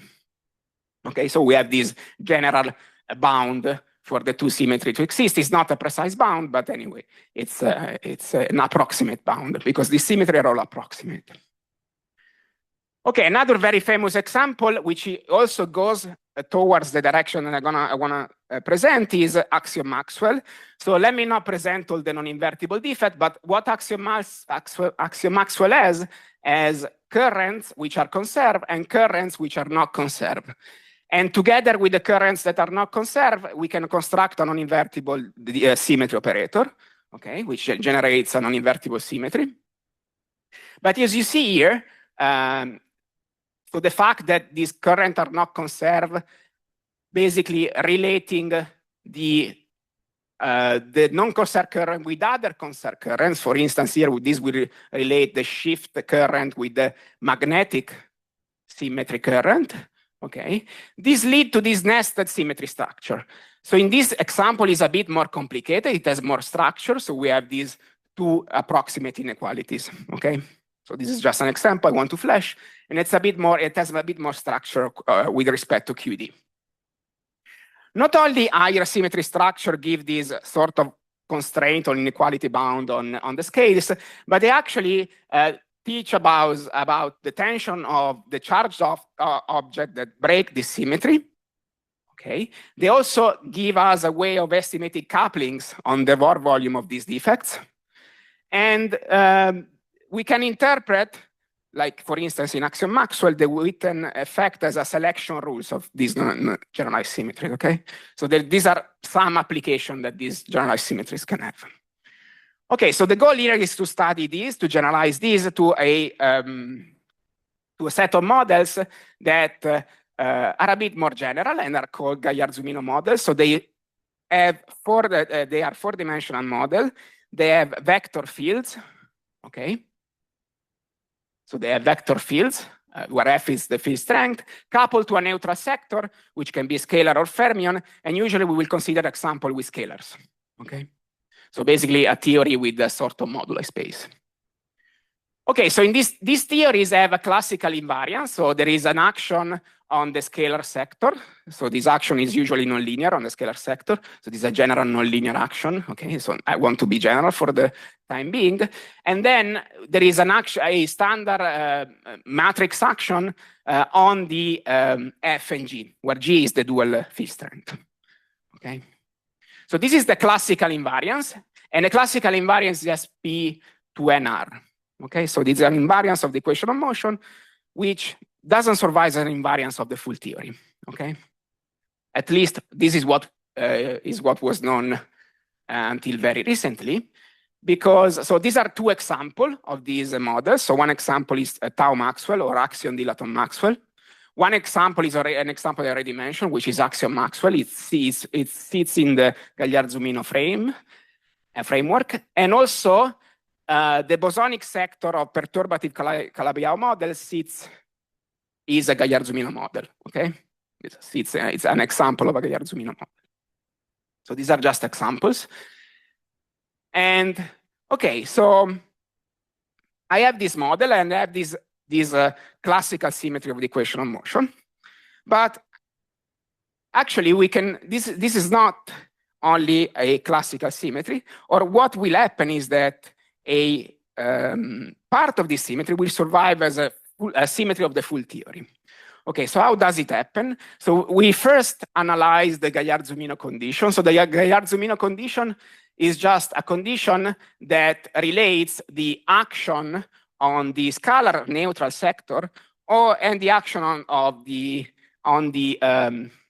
gauge sector. And what happens is that this is a simplified version of the Gagliard-Zumino condition. So what happens is that the action on the scalar sector or the neutral sector is reabsorbed by the action on the gauge sector. Okay. So what you get at the end of the day is the same Lagrangian if you combine these two combinations, but you still have a non-trivial action on the field. Okay, so this smells like a symmetry. Okay. And this is true only if this is in SP2NR. Okay. Okay, so now what we have to do is we have to construct these non-invertible symmetry operators, okay, explicitly to see whether the symmetry actually exists in the models and not as just as a classical invariance. Okay, so how do we construct this symmetry? We basically take this Gagliard-Zumino condition and we make it. We realize it in terms of defect. Okay, defects. So, for instance, what we can construct is first a defect, which we call US sigma, which implements the transformation on the scalar. Okay, so this defect is not really a topological defect yet, okay, but is basically by changing the Lagrangian on the right here, it's like this insertion is like a trivial insertion. What happens is that by changing the Lagrangian on the right, we can move this defect anywhere, okay, as long as you change the Lagrangian on the right. And then what we do, we combine these with an interface which implements the action on the gauge sector. Okay, so this interface is an interface that from this Lagrangian takes you to another Lagrangian, which is actually the original Lagrangian, implementing the transformation on the gauge sector. Okay, so I will now tell you what this interface the explicit expression for this interface. By the way, let me just first comment that this Lagrangian, this transform Lagrangian LS, is really like a dual Lagrangian, okay? So we'll see an example later that in a second where we actually implement S-duality, and in this case, LS is just the S-duality applied to the gauge sector. Okay, so we have these. Then what we have to do is you combine these two operations. Since you can move the U defect, you can squeeze the region in the middle, and then by combining these two codimension one defect, you really construct a symmetry defect because from the original Lagrangian, you get back to the original Lagrangian. Okay, the Lagrangian are the same on the left and the right, and what we have here is a non-trivial action on the field and on the gauge, on the scalar field and on the gauge sector. By the way, we can construct this interface only for SP2NQ subgroup, only for the rational part. Okay, so this is very important, I forgot to mention. So the result that we will get here is that the rational part in general, we label non-invertible symmetry defect. Okay, I will also tell you why this is non-invertible. And whereas the integer part will give invertible defect. And the fact that topologically this is the same comes from, it's a consequence of the Gaillard-Zumino condition, and tells us that the energy momentum tensor is the same on the left and the right, and so therefore it commutes with the energy momentum tensor. Okay, so let me give you some example of defects. So here is what we do here to write the general defect, which is labeled by S, an element of SP2 and Q, is we split this into a basis where we have the omega generator, the A generator, which is just rescaling, and C generator, which is just this off-diagonal matrix here. So actually there should be a 1 here, not a 0, there's a typo. Okay, so for omega, the interface has already been studied, very well studied, and this is just the S-duality wall. Okay, so for omega, the interface will be given by this and implements this gluing condition on the gauge sector. For A, this is a rescaling interface. You can factorize the matrix A into two matrices, two integer matrices. So this A has to be a general GL and Q element, but you can factorize this into two integer matrix. And what you get is this rescaling interface, okay? Or also called gauging interface. Okay, if GLN is, if A is in an integral, then this doesn't do anything and just give an invertible defect because it's just a reshuffle of the gauge field, okay? Then there is another extra interface where when we split this into three generators, and this is given by SC. So this is basically a shift by this term. So if this term is an integer, then this shift is trivial. If it's not an integer, then it's really another Lagrangian. And we can construct the defect here. And the defect that we construct here, or the interface that we construct here, have on their volume theory have this mixed complicated Chern-Simons theory, okay? So this is a bit of a more complicated defect, but anyway, they will implement the condition, the gluing condition on the F and G, so on the gauge sector, okay? So why are they non-invertible? So one can see the non-invertibility by just compute diffusion, okay? But the way to see the non-invertibility more explicitly is also to compute the action on line defects of the theory, okay? And what happens is that this defect, so once you combine the U defect and the interface, this defect will map line with integral charge generically to line that do not have an integral charge, but have a fractional charge, okay? This line having a fractional charge cannot exist because they are not gauge invariant, so they have to be attached to a surface operator. So they are non-genuine operators. So you're mapping basically the original line operator to disorder operators, okay? So this is a bit the hallmark of non-invertible symmetries. If you have in mind the picture of Ising, this happens for local operators. For in higher dimension, this happens for extended operators, okay? So the rational part, which implements this transformation, basically gives the non-invertible defects, whereas the integral part is just an integral transformation of the line. So it doesn't really send a genuine line to a non-genuine line, and is just mapping a line, genuine line to genuine line, so it gives an invertible symmetry. Okay, so very quickly, let me skim through a couple of examples. So I promised the tau Maxwell. So I gave you the tau Maxwell at the very beginning. So for tau Maxwell, the G, the group that gives the labels the symmetry is the full SL2Q. Okay, so it's not a subgroup of SL2Q, but it's the full SL2Q. And here we can pick a set of generators. So for convenience, we pick these three. You can also pick only two, but for convenience, we decide to pick these three. And we write the non-invertible defects for these generators. Okay, so it's a combination of this U defect with the interface, where we split the interface into A, C, and omega. Okay, and this U defect can be given in terms of an unconserved current, written in terms of the scalar, and T is the generator of this SP2R algebra. Okay, so this is this defect U will implement the transformation of the scalar, and this interface will implement the transformation on the gauge sector. Okay, but then this will define a GQ which is SL2Q. So for the full SL2Q, so this defect will be labeled by this the element of SL2Q.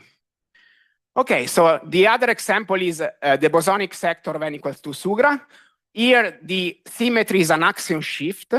Okay, and the way this axion shift acts on the F and G, okay, on the gauge sector is a bit more complicated. It sits into SP2NR, okay, but it's just a subgroup which is just R n minus 1, okay, inside the SP2NR. Okay, so we can construct here the interfaces as well. The logic is the same, so we combine this U defect with the W interface, where the W interface is a combination of a C in the splitting, where we split the SL2 R element, is a combination of the C interface with the A interface. So the C interface is a sort of generalized axion shift, and A interface is a rescaling interface. Okay, so these are complicated defects, but since they have this interface, this non-trivial interface, they will be non-invertible defect. Okay, and they are labeled by element of Q n minus 1.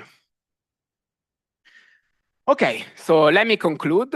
So I didn't tell you any application for this. I just gave you the construction of this defect, and I hope I convinced that these models, which are very generic models, have these non-invertible symmetries. So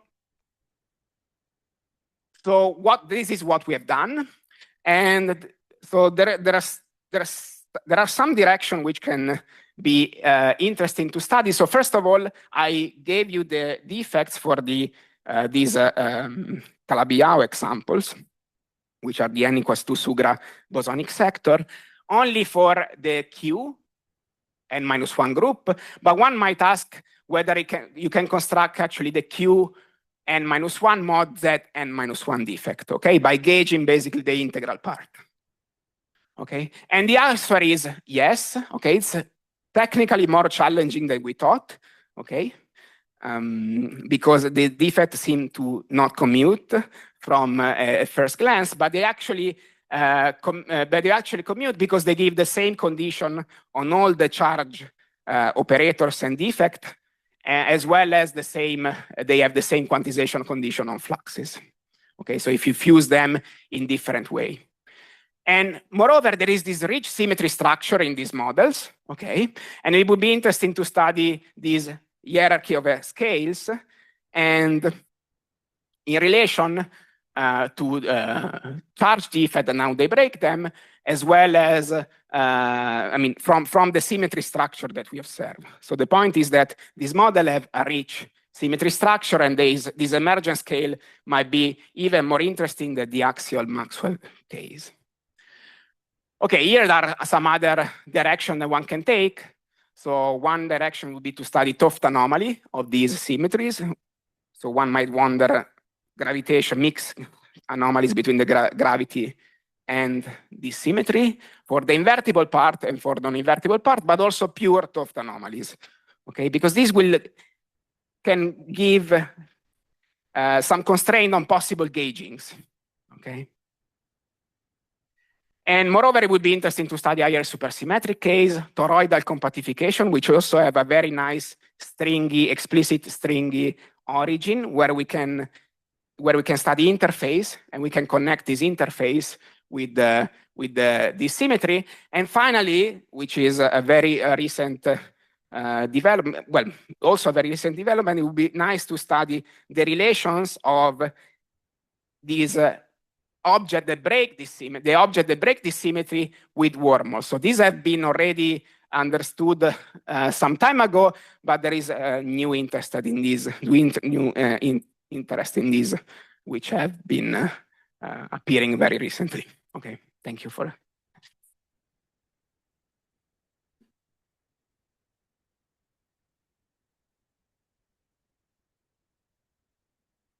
Hey, Fabio, thanks. I just wanted to understand the difference between the duality defects when you treat the, let's say in the Maxwell case, when you treat the scalar field just as a parameter, right? Then you have this U defect. In that case, it's just a duality transformation. And then the W defect that you call would be the gauging transformation or the gauging interface of the one-form symmetries. So what's now the difference? Yeah, if you are a fixed coupling, then you don't have the U defect. So the W interface will give you the defect directly. But you have to be a fixed coupling. So that also the Lagrangian coincides. So the middle Lagrangian is also good. So in that case, you would have to be at a special value of the coupling. And here you can do it basically. Yeah, because these are scalars. So thanks. Thank you. So when you gauge the SP and Z subgroup, you probably get also like monodromy vortices. Do they have an interesting interplay with leftover non-invertible symmetries? So when you gauge, SP, the integral part, yes, you probably break everything. Okay. That's a very interesting direction. I think the point is for higher supersymmetry, you have this kind of structure. So that would be an interesting case to study, and also the consequence of this. But indeed, what you have, you gain these twist effects, codimension two twist effects, and well, to break those, you also have to insert. But this is like in type 2B, more or less. Because, yeah, another story is that this symmetry also exists in type 2B, but I haven't mentioned this. Okay.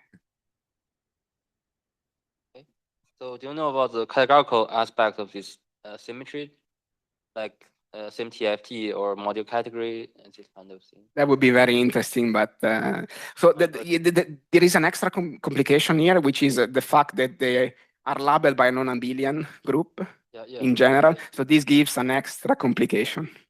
So it's even, I guess, even beyond going just from finite to non-finite.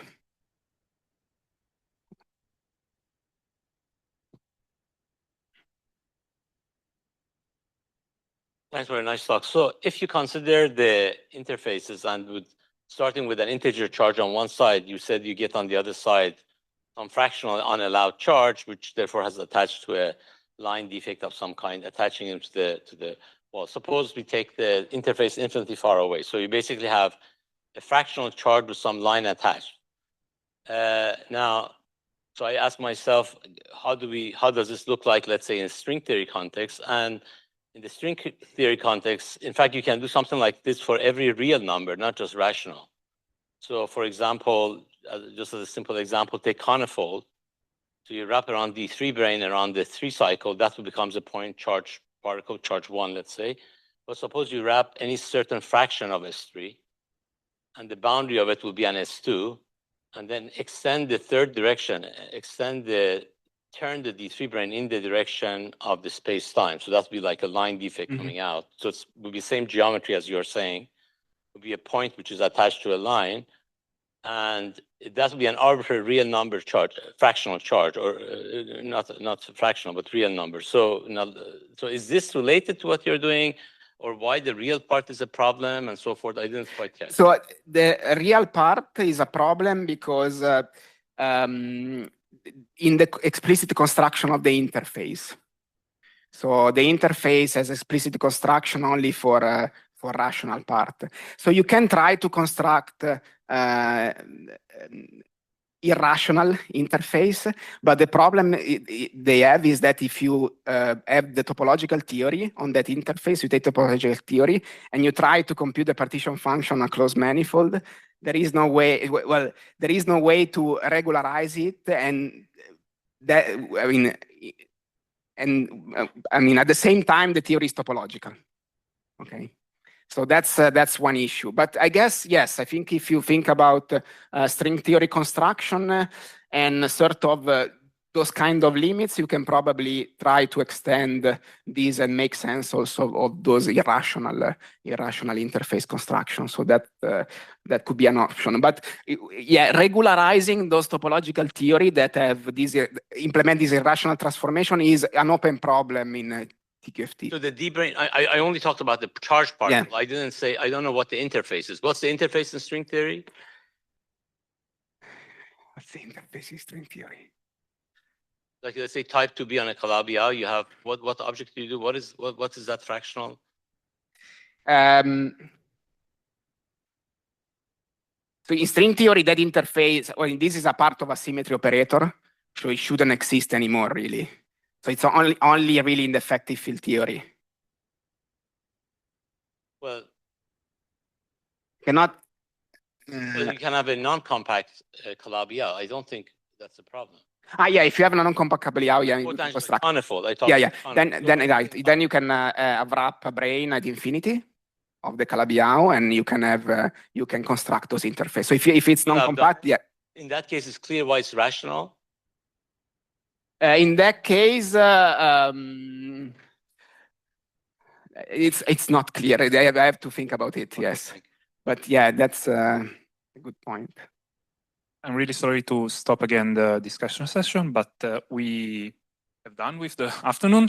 Let me, before thanking again the speaker, let me just remind that Andrea, Vincent, and Magdalena will be walking from here. You can ask them about the bus, or you can just join them in the walk towards Ångström for the WAFAS public talk. Yes, so we will leave at 3:10 sharp outside. So we will assemble there. For the people that want to take the bus, just follow us. The bus stop is along the way for us as well. So, and with that, we should maybe also thank Fabio again. Fabio again.